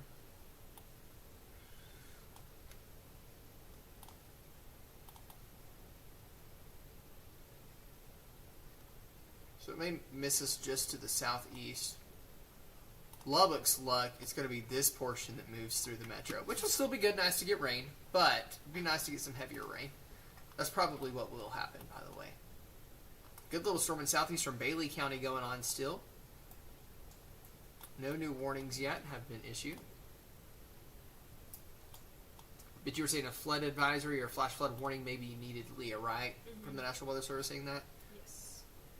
Brownfield, Richard, you were asking that hail core for you. It's south of town right now. Actually, you have one moving right into town right now, and then another one to the south of town, east of Wellman. But up to quarter-sized hail, the National Weather Service dropped that potential down to quarter-sized, so 1 inch in diameter sized hail. Here in the western Lubbock Metro, and even on the north side of town, we had 2 inch in diameter sized hail today. Yes, Jessica, no DVD sized hail for Lubbock. Not expecting any. Knock on wood tonight.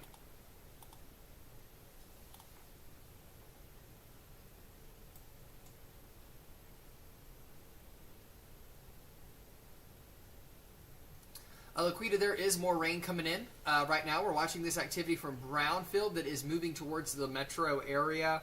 That will bring us some more that locally heavy rainfall. Yeah, Terry County storm down to 1 inch now for the hail size. Likely going to need a flood advisory or flash flood warning.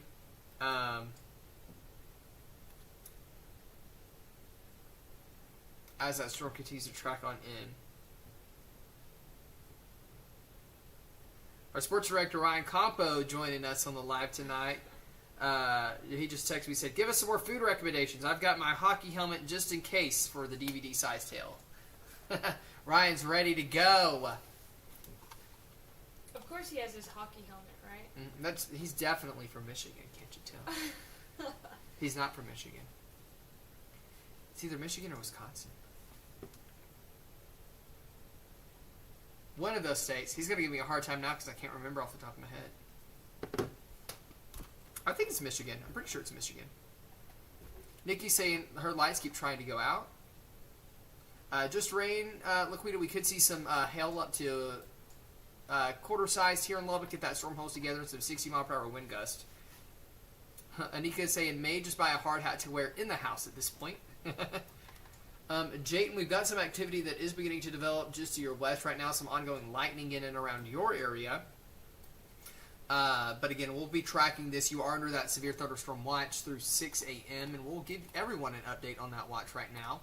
This watch, again, does go through 6 a.m. for all of our West Texas counties. There, Lee County in New Mexico goes through 5 a.m.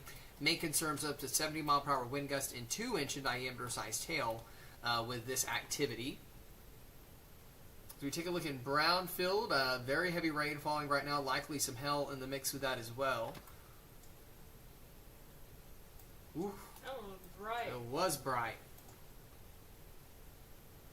Brownfield has their severe thunderstorm warning until 1:15. Yep, so we've got another 30 minutes there in Brownfield. This looks like it's going to pass mainly south of the Lubbock Metro, I think, Leah.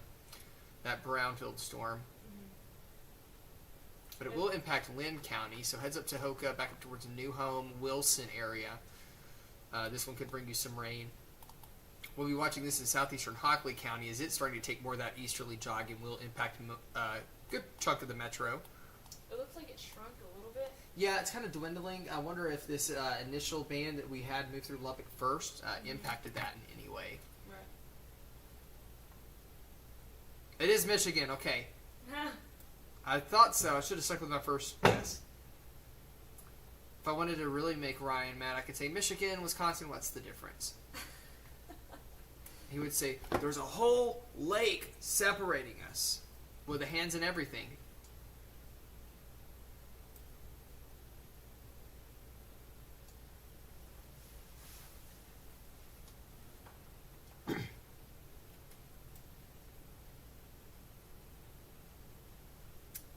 So yeah, that worst of the hail core is moving right over Brownfield now. Another one moving into the Wellman area in southern Terry County. Northwest of Louisa, some pretty strong storms going on there. More northeast of Tahoka now that are moving through too. Our climate report today that we showed earlier showed no rain at the airport earlier today, but they had that whole storm move over. So I don't know if it was just a system error on our end that didn't pop it up properly. But should have had some accumulation there today. The airport. Your systems have been a little glitchy lately. It has. I don't know what the issue is. Operator error, most likely, on my part. Canyon, nothing intense going on for you, Longaro. How long until the Brownfield storm arrives? That storm looks to stay south of Lubbock, but we are tracking this one in Hockley County. It'll be moving in within the next 30 minutes or so to the Lubbock metro. Storms right now are wrapping up for you there in Seminole, Mika. Wow, Anika's saying that she's in Tahoka, works in post, however. Her car did not have a single bit of damage from the storm earlier. Consider yourself lucky, because we had some pretty significant storms there. New warning now coming out here for eastern Gaines, northwestern Dawson counties. This is going to be through 1:30 a.m. That storm trekking northeast.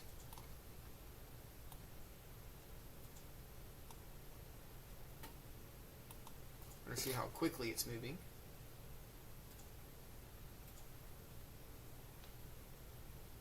.60-mile-per-hour wind gusts and 1-inch hail possible with this one moving northeast at 40.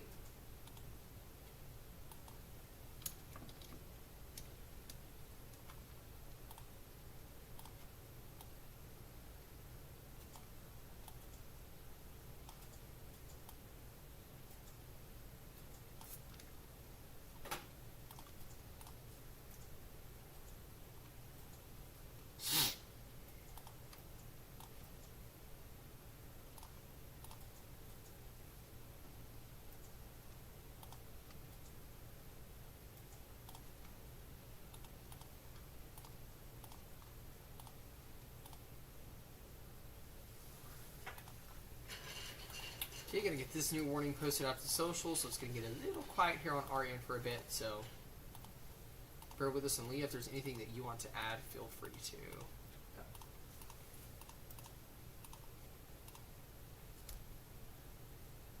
I don't know what camera I just fixed, but I don't see it. It should be the west. Oh, it's an odd way. You have to go in and change it. That's okay.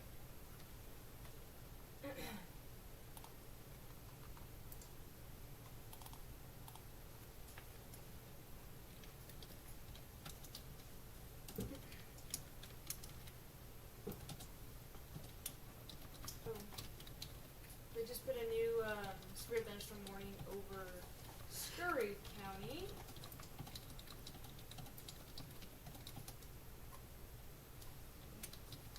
I'll read off the info on that. Yeah, it does include the city of Snyder, going right through the heart of Scurry County.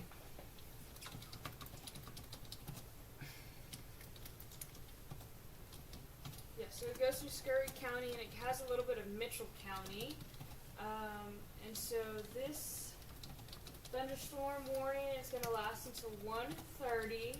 It's associated with 60-mile-per-hour wind gusts and half-dollar sized hail. And that includes the city of Snyder. So 1.25-inch diameter hail headed towards Snyder and 60-mile-per-hour wind gusts right now. And that also kind of clips Brand, Franklin Center, Ira, Dunn, but it is north of Hernley, yep. You're good. You're good. Like, that one tripped me up my first time, too. It's one of those, but yeah.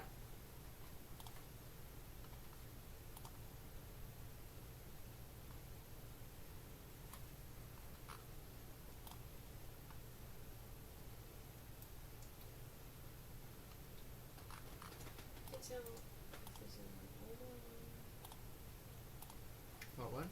This one, if this is just something that got shrunk, Probably, right? 'Cause Yeah, it was a trim back of the previous warning.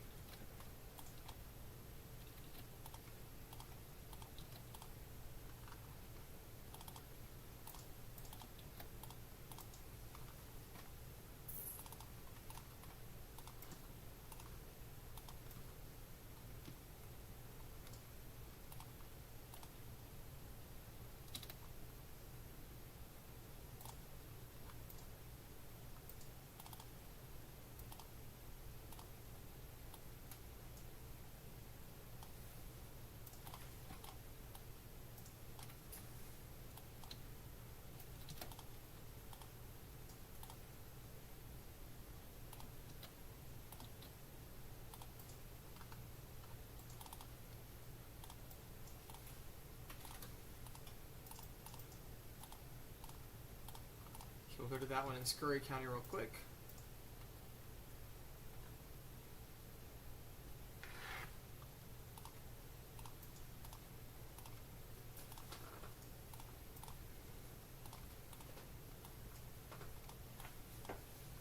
And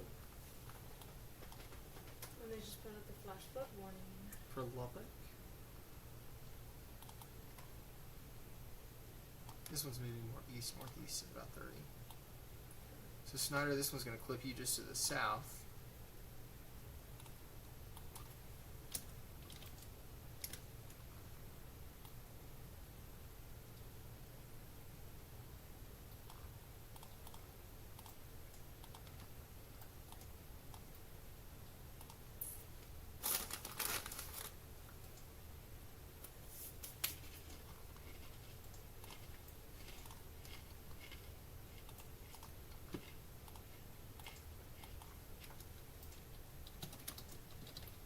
So yeah, when you're able to, I'll let you put that out for the news page as well.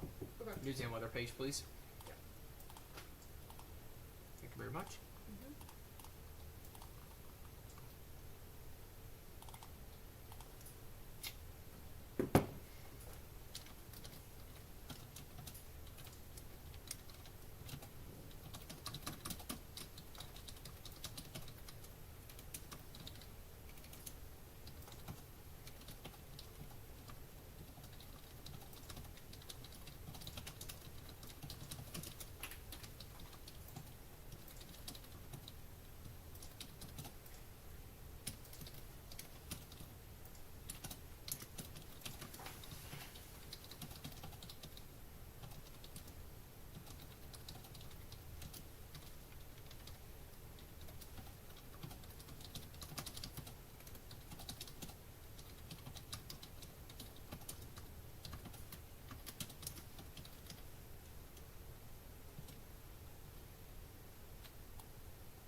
Okay, so we do have a new flash flood warning that's being issued as well. Leah is working on getting that up on our pages, our social media pages as well. It's going to include the Lubbock metro area. The storm kind of collapsing as it's moving in from the southwest, but we'll watch it.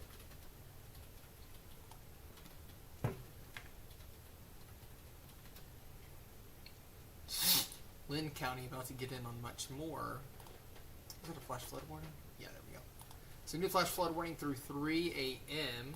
in this particular area. The National Weather Service has warned this for the next 2 hours because what they're saying as expected rainfall rate of 1 to 3 hours are expected with these storms as they move in, and that will, especially in more urbanized areas like Lubbock, allow for that flooding to occur a lot quicker due to that concrete obviously not absorbing that heavy rain as it moves in. So there is that flash flood warning for Lubbock County and all of the Lubbock Metro.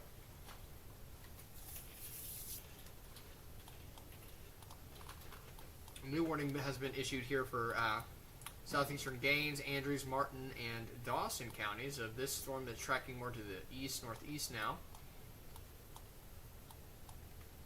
Lynn County is about to get a lot of rain.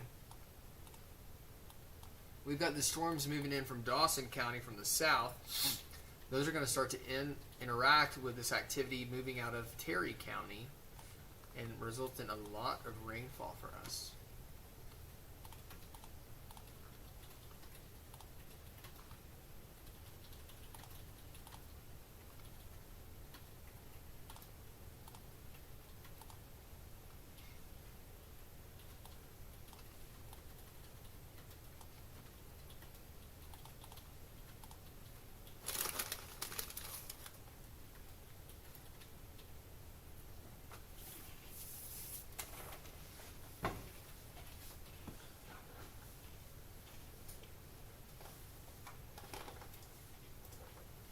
Seeing that shower and storm activity increase in Lamb and Hell counties now too. It is subsevere, but some locally heavy downpours moving into Abernathy right now too, New Deal area.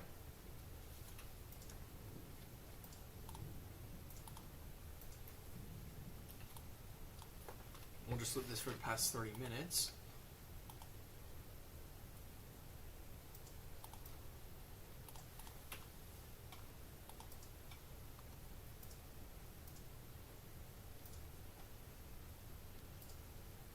Yeah, Nika, that storm was really weird. There east of Post, it stayed with a very broad area of circulation in our area, but it really tightened up when it moved back into portions of Big Country. Danielle, not sure exactly where you're at, but it wouldn't hurt to keep your car in the garage.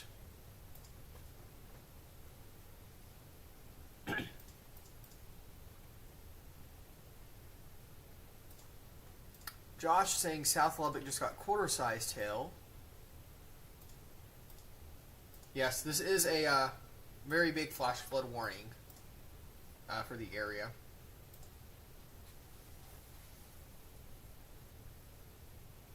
Smire, no severe weather moving in for you right now, but you are getting a pretty good little downpour. This storm maintaining its intensity, though, as it's moving into western Lubbock County right now. Getting very close to moving into the metro.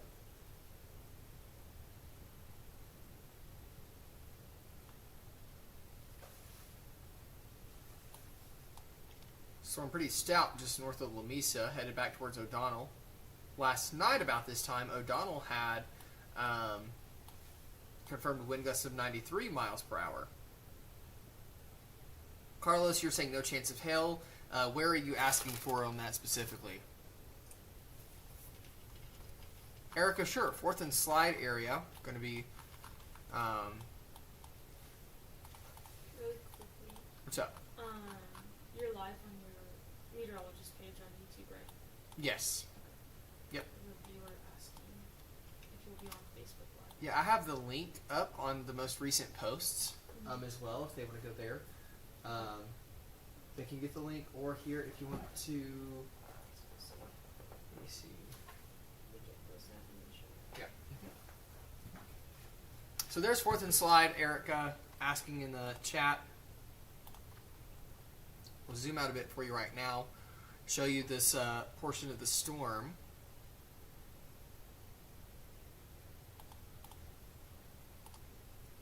Right now is beginning to approach your area.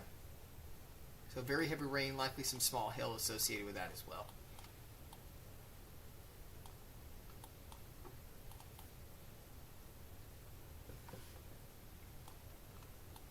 Storm really getting its act together just south of Slayton right now too. And more thunder pickup here at the station.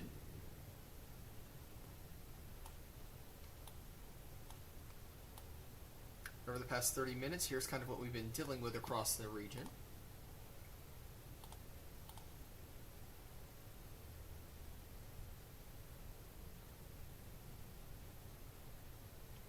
Snyder, the worst part of the storm moving to your south, but you are included in the warning.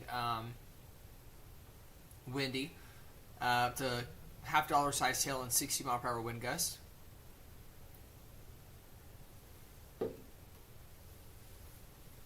Yeah, poor Smyer got hit really bad last Friday. Near 50th and Slide, could have a little bit of hail, Carlos, but nothing severe expected.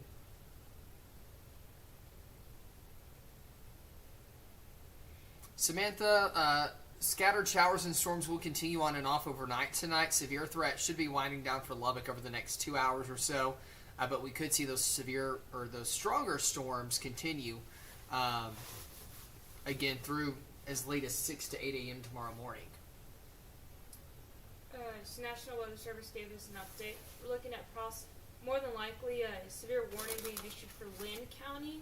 We're going to hold off on that just because that storm hasn't made it there just yet. It's still in Dawson County.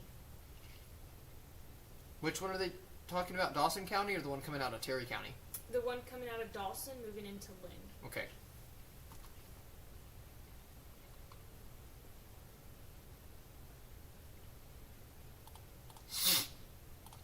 So as we zoom in, what we're gonna see happen is a lot of rain down in Lynn County. We've got this storm moving in from the south and west, and then we have this one moving in from the west. You can kind of see that general range of motion there. Going to result in some locally heavy rainfall, which is partially why this flash flood warning has been issued.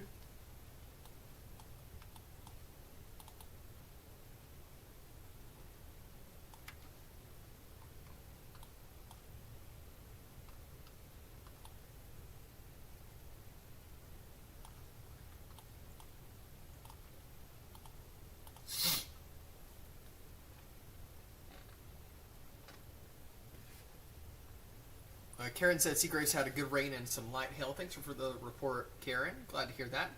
Any rotation with a Lubbock storm? No tornado concern. Maybe some gusty winds up to 40, maybe 50 miles per hour, some pea-sized hail. Heavy storms, Eduardo, are moving into Lubbock right now. Mainly just a good rain. Snyder, love to hear the rain falling down there. A-Train, appreciate the report. Skylar, I agree with you. Sure do love April showers, but not the hail. 114th in Indiana, you are seeing some more shower and storm activity move in now. 114th in Reese, you've got this storm moving in right now. It is below severe limits. Should be through your area here pretty quick, but we could see some more development of shower and storm activity overnight tonight. Slide and West Loop looking. We've got these storms moving in right now. They are below severe limits. Christopher, we done for the night after this round passes? I think we will still see some isolated showers and storms continuing, but severe risk goes down after this main wave moves through.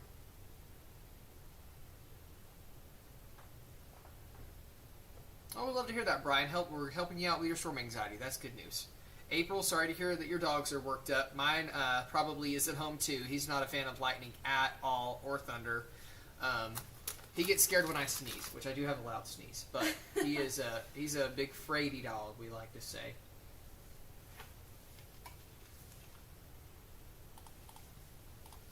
We're going to pause radar now to show you kind of what's going on and where. Severe warning here in northern portions of Dawson County. That's headed over O'Donnell right now. Terry County, the severe portion of the storm is out of your area now. Lynn County getting hammered really in all four corners right now. Lubbock County, we've got this storm moving in from the west. More storms exiting to the north and east into southern portions of Hale, southwestern Floyd, northwestern Crosby. More storms developing in southern Crosby. Good storms now near Amherst, Sudan. Another one developing back near Enoch's area, southern Bailey County. Some isolated storms continuing near Seagraves. Those continuing to develop north of Lamesa and west of Lamesa as well.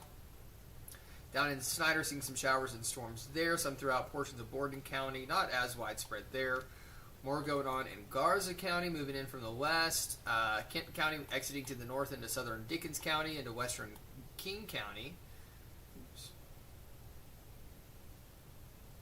How did I get there? Some in Cottle County right now as well. Moving out. In Crosby County, you've got this activity moving in from the west. That's what we're looking at. Very scattered shower and storm activity. I'd say we've got about a 50% coverage right now across the region, which is great news.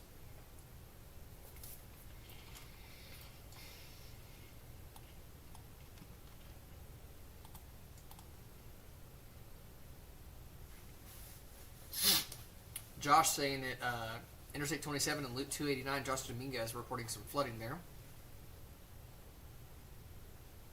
Yeah, if you wouldn't mind, is it the North Loop or the South Loop? I would assume North Loop, because South Loop, it technically turns back into Highway 87. But we would appreciate, and just based off radar too, looks like North Loop, Christopher, is probably where that flooding is occurring.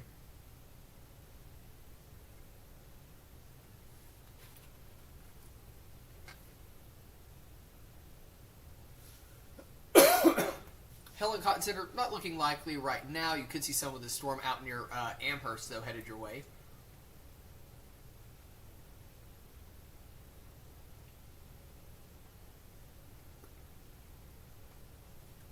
The storms are about to combine for Hoka. Gonna get a nice little drink of water down there. Let's see, our Tahoka Sky View camera. Training pretty good. Raining pretty good. Let's see what our rainfall totals are up to now in Lubbock County, or the Lubbock Metro, with our neighborhood weather network. These totals again did reset at midnight, so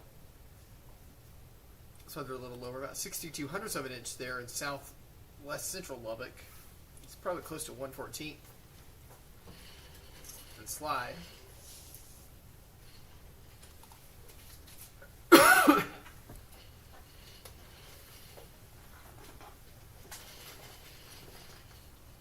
Ooh, love to see radar filling in like that tonight, though, folks.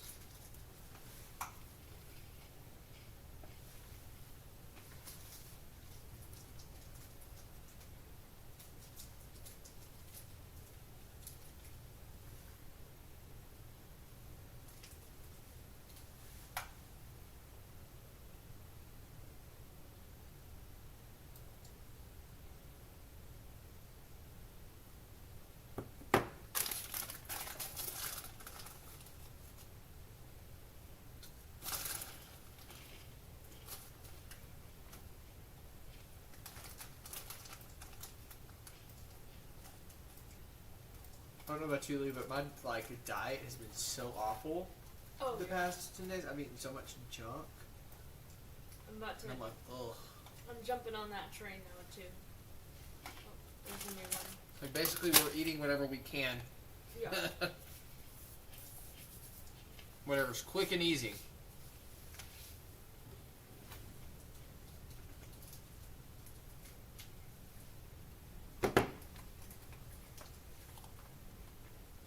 We did have some pretty large hail out across the area today. This was a look in Post, Texas, earlier today from Lacey Beck. Up to about 3.5-inch diameter size hail there. Out in Wolfforth, up to golf ball size there from Case Blackwell. In Post, Jay Miles here reporting up to about tennis ball size hail and up to egg sized hail and golf ball size from Amy Morin up in Floydada, Texas from earlier today. That's about 1 3/4 up to 2 inches. In diameter hail that was reported there. Terry County, that severe warned storm is out of that polygon now, so that warning is no longer active for you. Watching Lynn County, no active warnings in Lynn County, but again, would not be surprised to see those coming in soon. Yep, National Weather Service about 10 minutes ago said that they were working up a warning there. I haven't seen it come out just yet, though. The new SPC outlook. Oh my goodness. They extended the slight risk of severe weather back west for tomorrow. Lubbock County is included in that now. Mainly a wind potential. I just want it to stop. Like, ugh. But tomorrow evening we should have a break. Yeah, tomorrow night, thankfully, we will not be here tomorrow night at this time. Knock on wood. I'll make Leah stay. Just kidding. I won't do that to you. The rest of us tonight in Plainview, you got showers and storms moving in now. So again, you can expect that activity to continue on and off.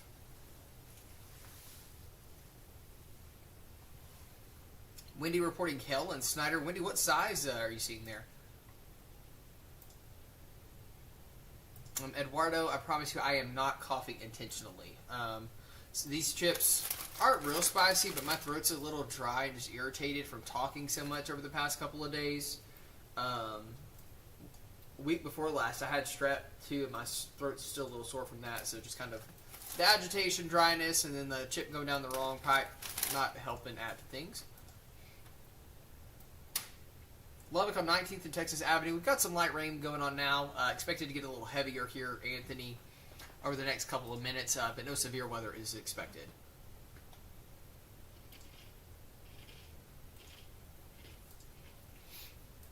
Laura, I'm probably 10 to 15 minutes away from the station. You're probably about 10 to 15 minutes too. Not too far of a drive tonight to go back home. Yeah.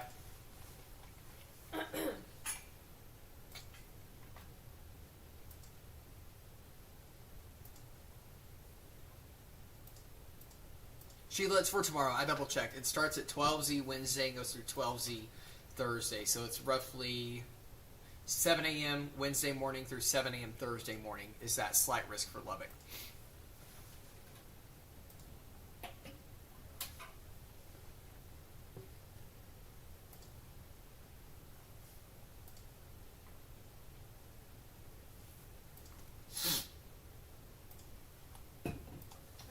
Post this on the news page. So. Yeah, catching up. Oh, no, you're good. It's fine.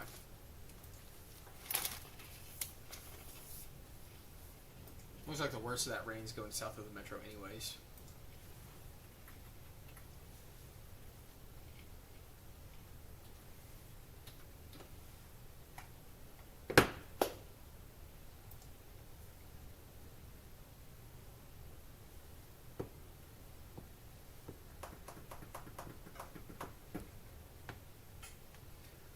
Sarah, not expecting any tornadoes tonight. Not likely tomorrow either.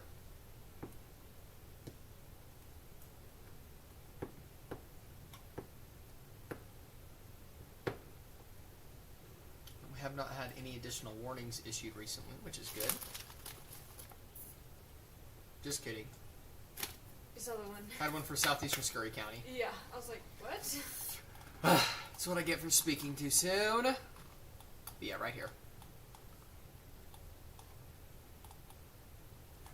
Yeah, I'm a little confused what they did there. But So they originally had it moving northeast, and it took more of an easterly jog. So they redrew the warning, but continued the time frame. I think this ends their jurisdiction of warning too, and then this transfers over to the Abilene market. So that's why it's cut off very quickly there. But Inadell, Hermley, and Dunn will be impacted by this. Movement is northeast or east northeast at 40.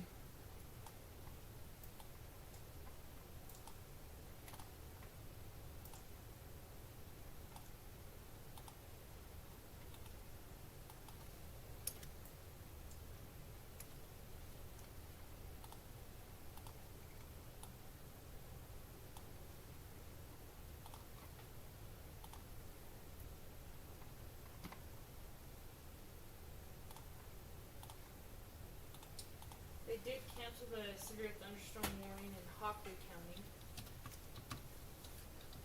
And Hockley? Oh, sorry. Oh, Terry? Yes. Okay. Totally read that I was wrong. like, I missed Hockley altogether. When did that happen? I'm trying to follow the grid. It's a square. They're all squares.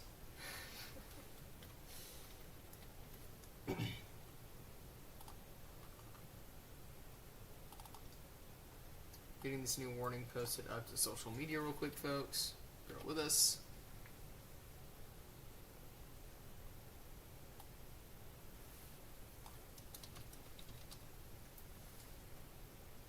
This warning goes for 145 or 60-mile-per-hour wind gust and ping pong ball sized hail. So one of the larger sized hail warnings we've had tonight.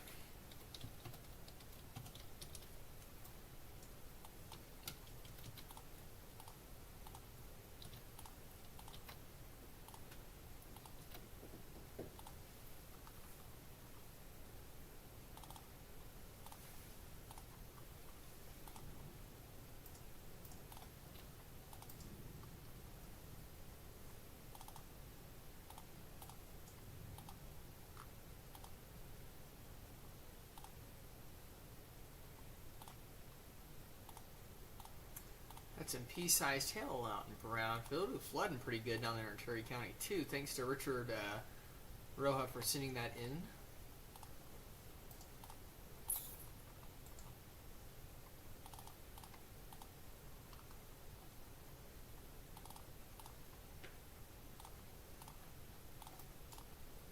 Got this new warning for Scurry County posted out to social now. Still haven't seen any warnings for Lynn County. National Weather Service said around 1 they were going to work one up. Guess it fell below severe criteria, which is good news. No warning is good news. Did they ever mention any more on that one?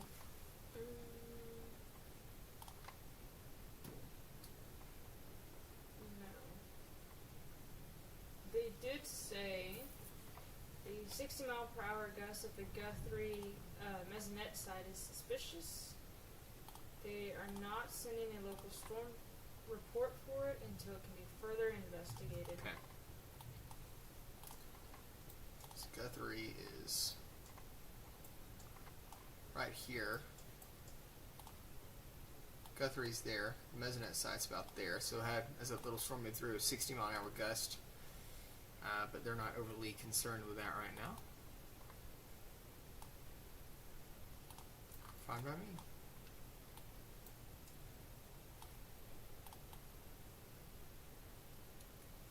With the way the storms look right now, the models initiated that line pretty well. Yeah, they did. They kind of tried to move it a little further east than what it initiated with that last update, but they've come back into pretty good agreement with it now. This is now 4Z data. And notice it does show additional development tonight over central and southern areas lasting through tomorrow morning. And then tomorrow evening's event here arriving, bringing in that next wave of potential for severe storms.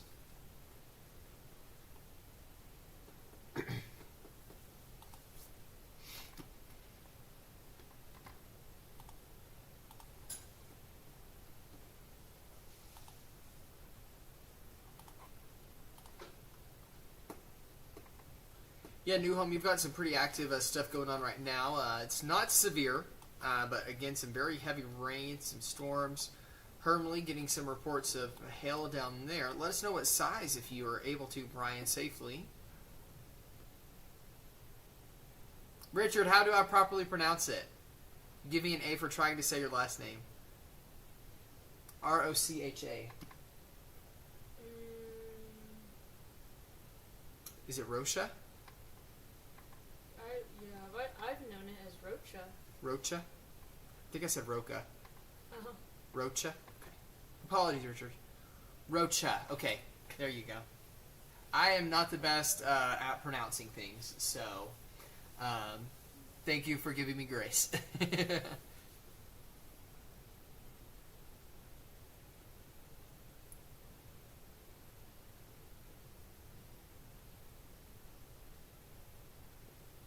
Rhonda, appreciate your kind words there, friend. That's what we're here for, is to hope to alleviate any severe weather anxiety anyone may have.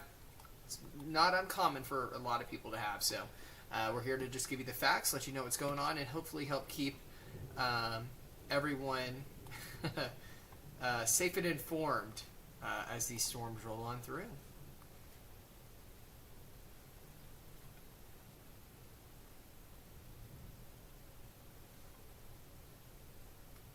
Sheila, I rebuke your comment. No. She said, so, I hate to say it, but we might get to see you tomorrow again going live. Maybe during the afternoon and evening, but sure, hopefully not during the overnight hours. Because, quite frankly, your boy needs some sleep. Just be blunt with you about it.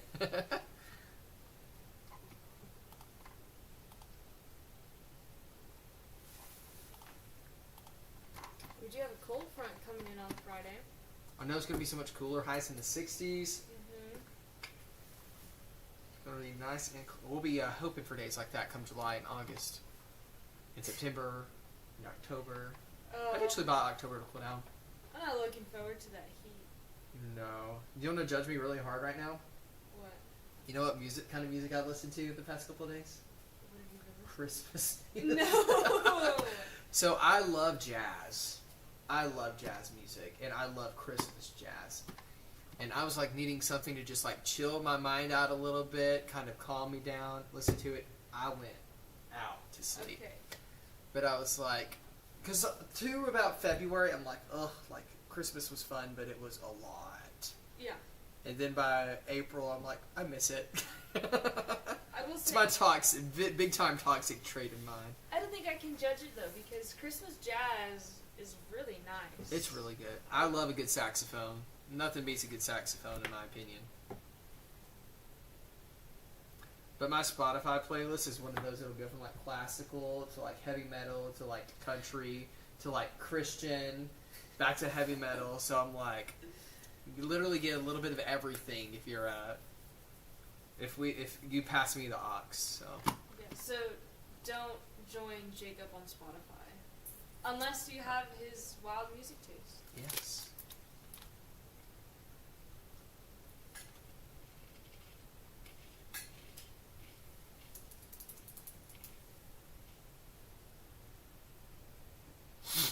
Oh no! Okay, is it Haven or Heaven? I mispronounced your name too. Y'all, I'm so sorry. I'm so bad at pronouncing names. Please correct me. You're not going to hurt my feelings if you correct me, I promise.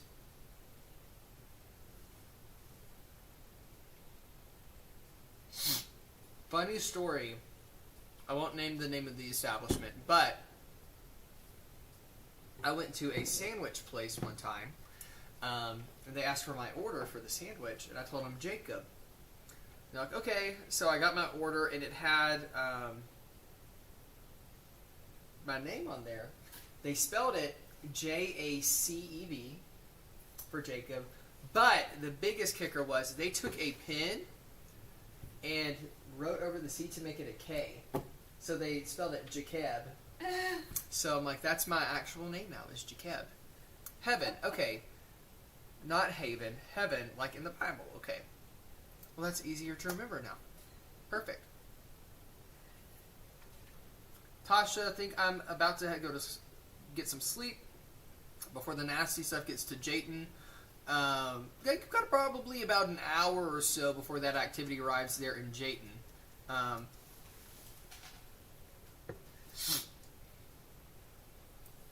How large is that hail being reported there in Slayton, if you don't mind me asking?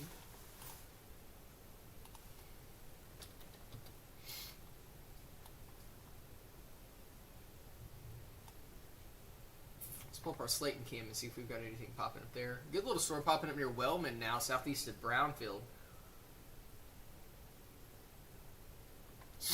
Not seeing anything on our camera here in the downtown square. But yeah, near Wellman, a good little storm popping up, or east of Wellman, near Union, rather. That's tracking back to the north and east, heads up to Hoka. That one will impact you after this main line moving in now. Southern Crosby County, seeing some action moving in. Post, you've got some more storms moving into your neck of the woods, too. Thankfully, they're all behaving themselves, though. No severe warnings being continued in the Lubbock forecast area.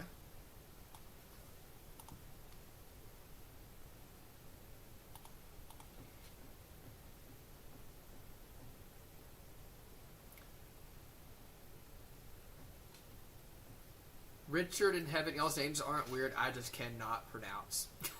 I promise.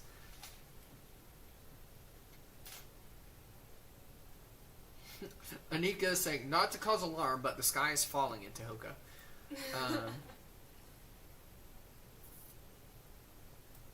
Stephanie, on and off waves of showers and storms will likely continue.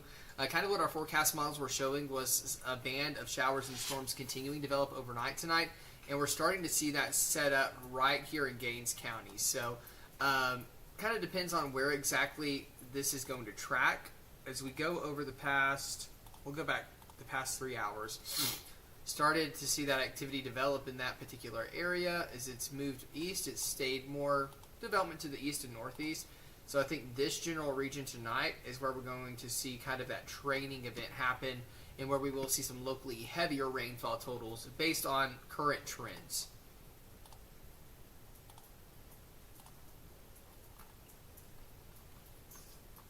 When we take a look here at our forecast model, that's what it's showing in that general area too. Could continue to propagate to the north a little bit, but areas along and south of Highway 114, north of 180, look to have the best chance of that continual kind of training event overnight tonight. So basically, this area here, the best chance for that flooding potential tonight, with multiple waves of showers and storms continuing. So we'll watch that close too. I'd be fine if it just set up over Lubbock all night tonight. Christopher, you're exactly right. We will be begging for this rain again in July. We will.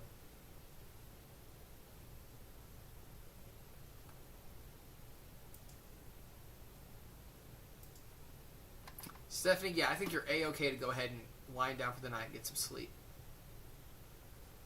Severe threat is beginning to wind down. Very heavy rain, though, now in northeastern Lynn County, southeastern Lubbock, heading into Slayton.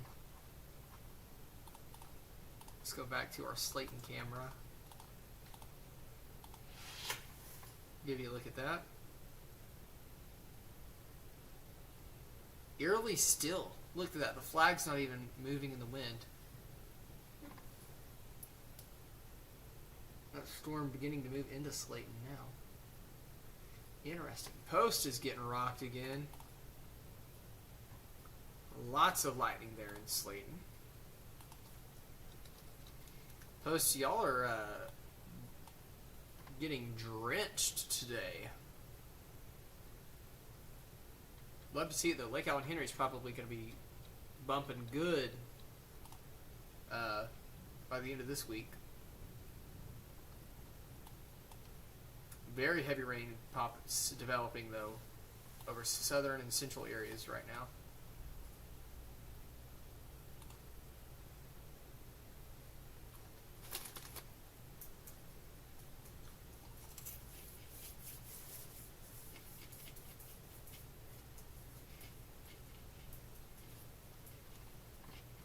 Littlefield, you got some storms approaching from your west.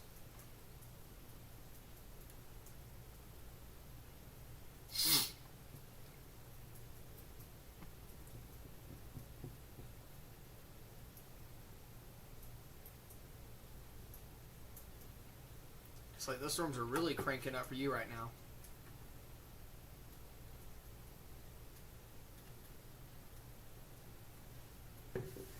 Christopher, I'd say some wind gusts upwards of 40 to 50, certainly possible. Okay, all of the Lubbock metro area and all of Lubbock County have been dropped from that flash flood warning, which is good news there. Bradfield, you've been dropped from it as well.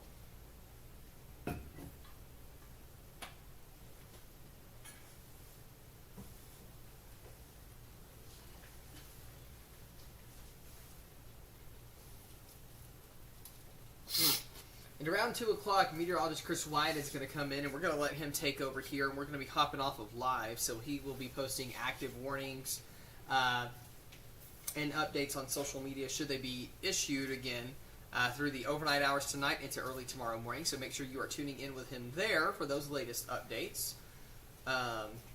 We're going to continue on here until Chris gets here, though, to kind of trade off for everything.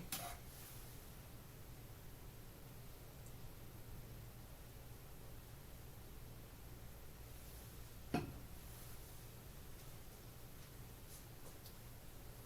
me stand for a bit. Probably wouldn't hurt for me to do that, too. I'm actually going to stand up, too, because my back is killing me. Oh, there we go. Oh, that feels good. Nothing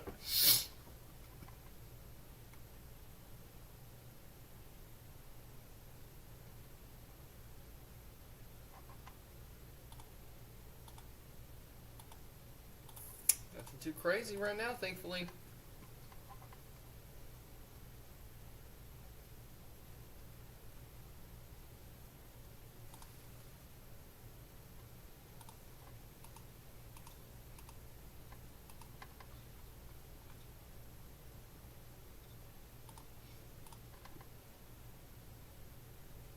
Down in Hurley getting some pretty good sized tail reported. Those are ping pong balls, I'd say, to golf ball size tail. From the City of Snyder Office of Emergency Management page on Facebook, they're reporting some of that hail now.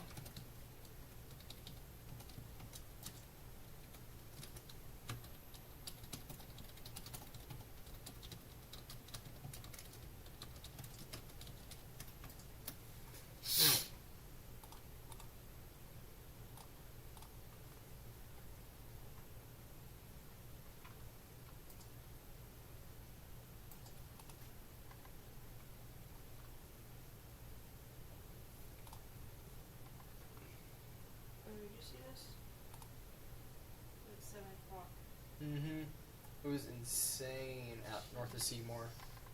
Had a big time tornado out there tonight. Some damaging wind gusts and all the mix.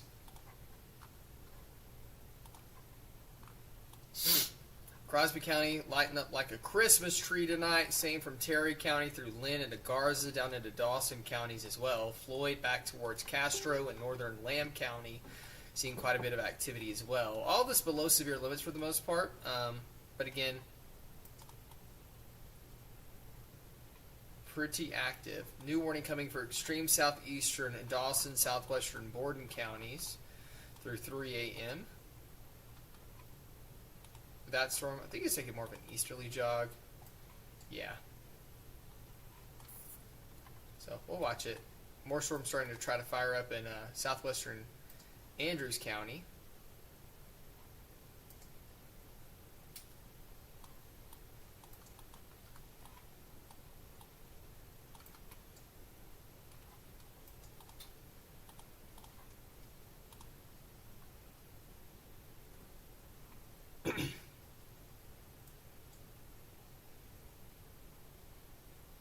Yeah, Nika, definitely could see some hail with that activity there in southeastern Terry County, moving into southwestern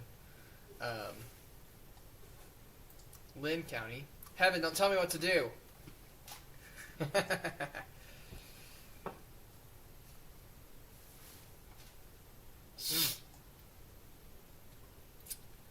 Anthony, I love being a meteorologist. It is my passion. I mean it when I say very rarely do I actually have to work.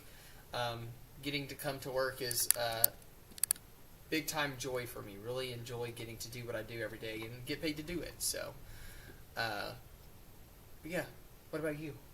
Oh, I love it. You're not tired of it yet? No. I mean, you get paid to watch the clouds sometimes and nerd out and talk about it? Yeah. Why wouldn't you want this job, right? That's why I'm saying, like earlier when we were talking about in small talk when it comes up, like, oh, the weather today is good or bad, you know? Yeah. Like, how much time do you have? Yeah.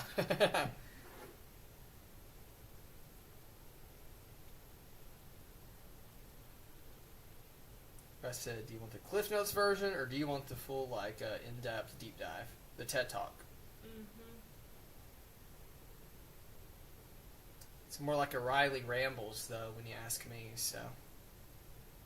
If you couldn't tell from our live stream tonight.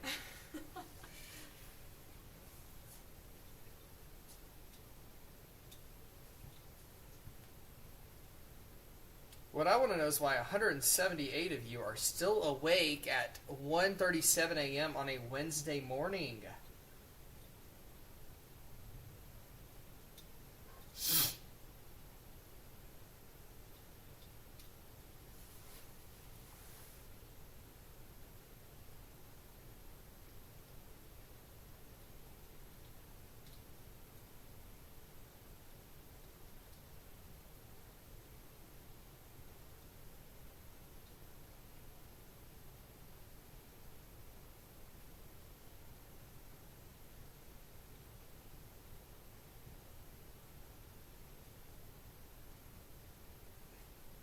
So our Facebook updates every day and like moves all of the buttons and features around. I have to relearn it.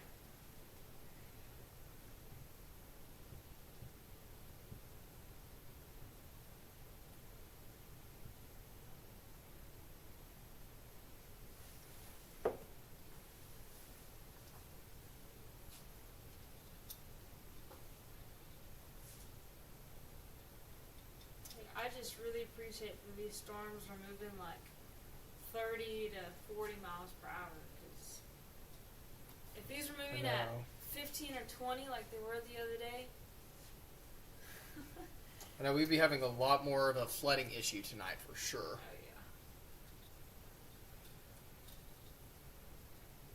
Glenn, yes, Lubbock is in the clear for tornadic weather for the rest of the night tonight. Tomorrow, tornadoes not a big concern. Not a zero threat, but the main potential tomorrow is going to be with that wind potential. That's why we have had that slight risk issued for tomorrow afternoon. Heaven, best of luck for finals. Doing college homework, prepping for that. Some of you, I completely understand being awake due to severe weather anxiety. Hate that you all have to deal with that, but hopefully we're able to provide you with that information to help you stay calm and safe and informed with that activity that is going on tonight. We have quite a bit of development firing up over the southern Texas Panhandle counties. We do, yeah. That really blowing up here recently. Back from Swisher through Briscoe, Hall counties.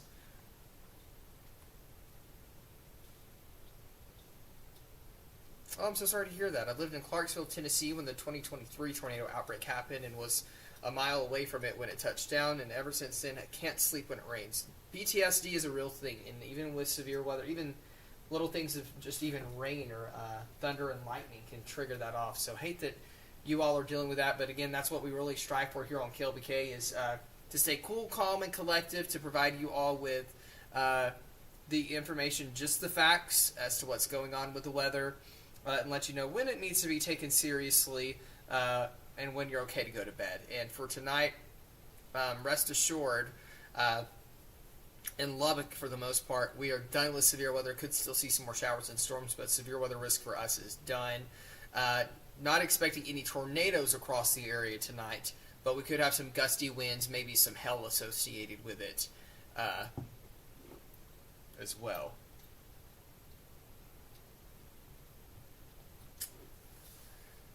Oh.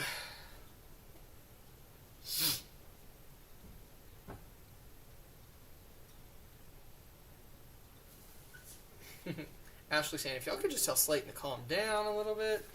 We are getting some pretty good shower and storm activity there in Slayton right now. The storm kind of building back over that area, giving you some very heavy rainfall. Same story in Lynn County. Some more storms developing in southeastern Terry. Near Seagraves, they're going to continue to just go right through Lynn County tonight. So heavy rain there in Tahoka. Post is going to get some good rain for a while as well. Mm-hmm.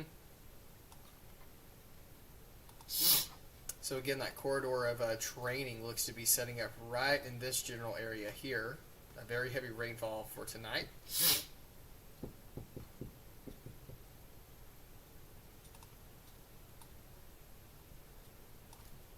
Let's see how much rain I picked up at my house.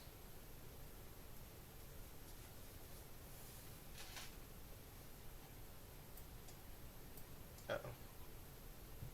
Oh, no. It's not registering. I hope it's online. About 53/100 of an inch. I'll take it. Perfect. So far for the month, I've gotten 3.11 inches of rain at my house. Woo! barely gotten any this year until April. So that helps. That helps for sure. But my grass needs to be cut bad. It looks awful. My dog, we'll let him out to go use the bathroom in the backyard. He'll look at it and turn and look at me. I'm like, I know, I'm sorry. I haven't had a chance to cut it. It's been too wet. Gives you that side eye. Mm-hmm. I guess I'm going to have to go out and just weed eat the whole thing.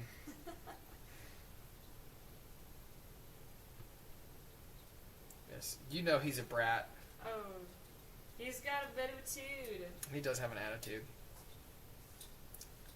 So when the weather's nice, we leave him outside. He loves to be. His name is Sedge. He loves to stay inside though. So whenever we put him outside on nice weather days, he will get his water bowl, scoot it to his food bowl, and flip his water into his food. So it ruins it, and then he'll flip his food bowl over. He's a brat. Just rain for Slayton for the most part. Could have some gusty winds, maybe some small hail, but no severe weather threat active there in Slayton right now. We'll give you a live look here on our bottom of Skyview camera.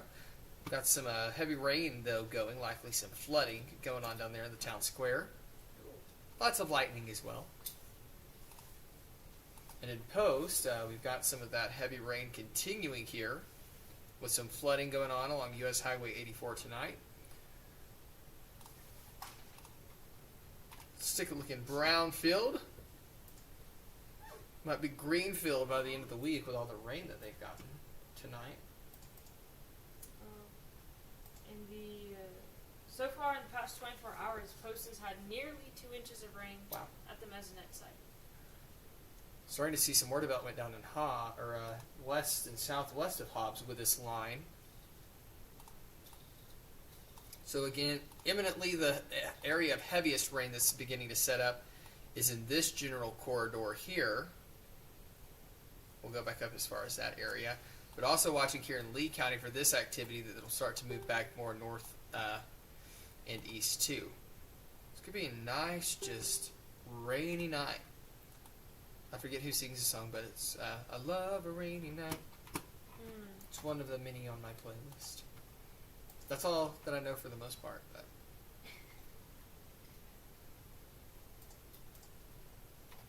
We're giving you a flash flood warning for Garza County. Not surprised. Looks like Southern Crosby included on that too, barely. Eduardo, this is the longest severe weather coverage that I've ever done consecutively was this past Friday. 13, almost 14 straight hours of severe weather coverage, which is just insane. But consecutively, that's what the longest I've ever done. I'm expecting the weather to be generally calmer over the next couple of days, but I am pretty concerned with Monday to Tuesday of next week for very heavy rainfall for some, and our next widespread severe weather potential then. Yeah, Cherokee, last year was pretty rough, and towards the end of May, we had just day after day after day of pretty high-end severe weather. So this past week or so has been kind of isolated in terms of coverage. Last week it was last year it was just as intense as these isolated storms, but we had multiple of them across the region.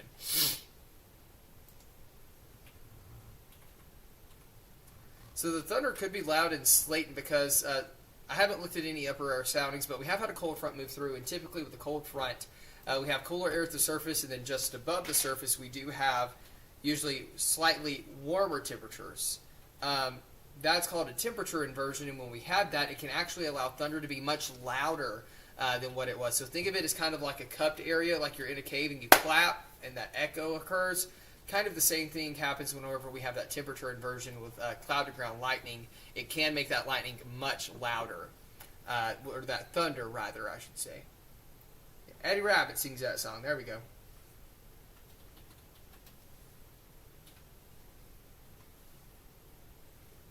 Hey there, Clayton. Yeah, everyone's doing good tonight. We just got some good old-fashioned rainfall falling out here.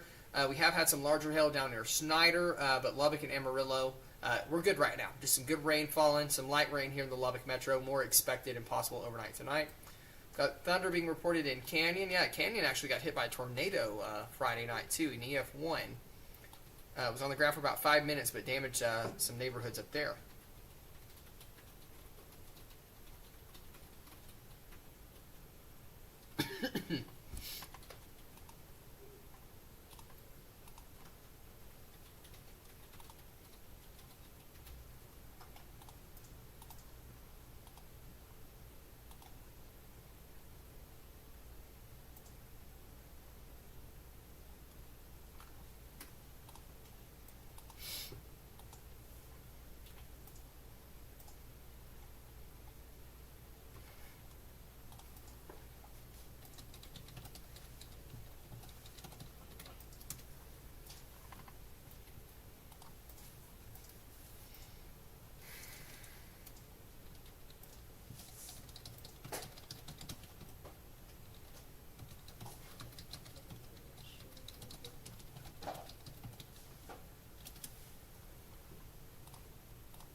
Sorry. Got something in it? Yeah.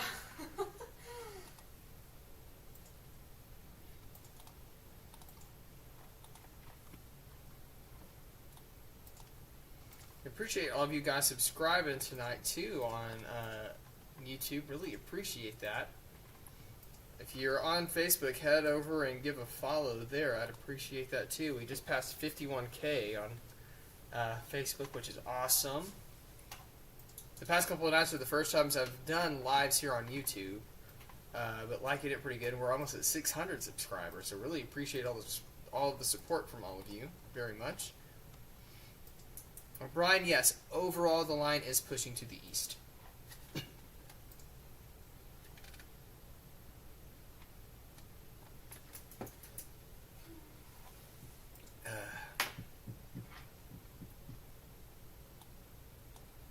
We're looking about 50 to, I'd say it's still about 50% of the area with coverage right now of shower and storm activity. Seeing more activity pop up down near Hobbs right now, just some light rain with that. But that is going to continue to push to the east overnight tonight.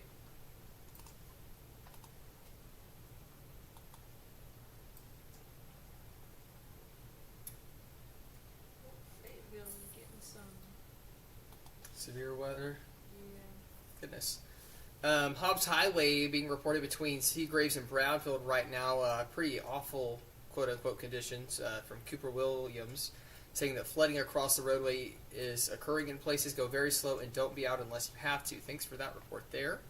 The storm's again going to be training over portions of that area on and off tonight too.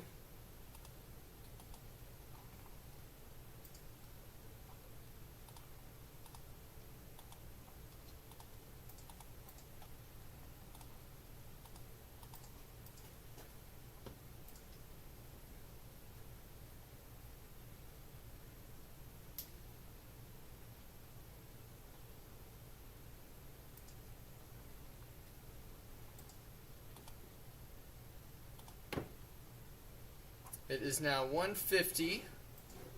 Meteorologist Chris Whited is going to be coming in here pretty soon, and when he does, we will be shutting down live stream operations, but we will be, Chris will be posting more updates online tonight on social media. Be sure you're giving our pages a follow on Facebook for those updates. Good night, Heaven. Thanks for joining us tonight. Best of luck on your finals. She says a huge thank you to both of you for doing what y'all do. Hope everyone stays safe. Appreciate the kind regards there.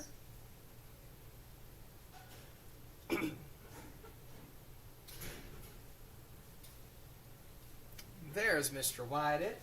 Good morning, Chris. Hi there. In case no one knew, it's raining outside. It's raining. And it's all your fault, didn't you know? Yeah. Very hard. It's very hard to walk out of your car with your coffee in your hand, your suit jacket, and the umbrella all at once. Oh, I can imagine. And staying dry on top of it all. Yeah. Alrighty, folks, so we're going to be winding down operations and passing over the baton to Mr. Chris Whited here so he can get his forecast going, and he'll keep an eye on radar should any more watches or warnings any warnings like that be issued overnight tonight. So y'all stay safe, stay weather aware, enjoy the rain.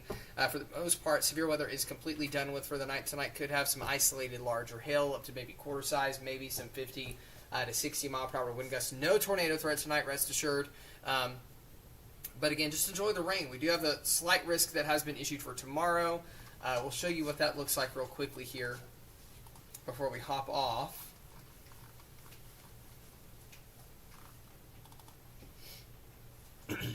So here we go. We'll take away this level 2 and 3 risk.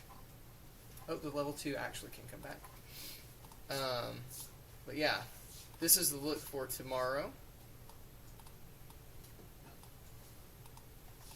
Last day of April, going out with another severe weather risk. Do we remind ourselves it snowed earlier in the month? I know, I was just thinking about that. At the beginning of this month, we had 1.5 inches of snow on the ground. What a crazy, crazy place to live. Gotta love Lubbock, though. You move out here, you fall in love with it, you never leave. And that's not a bad thing. I've been here 14 years now. Better be careful, Leah. I've been here 6.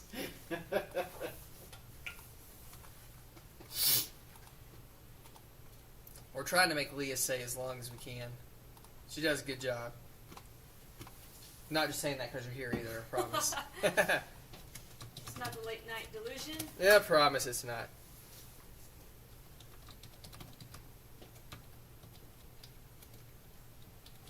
Well, all right, everyone, we are going to hop off here. Have a great rest of your night. Stay safe. Enjoy the showers and storms. Real quick to answer your questions, we are located out of Lubbock, Texas. That's where we are based tonight, and all of the nights that we are live here. So y'all have a great rest of your evening. Stay weather aware, and we will see you next time.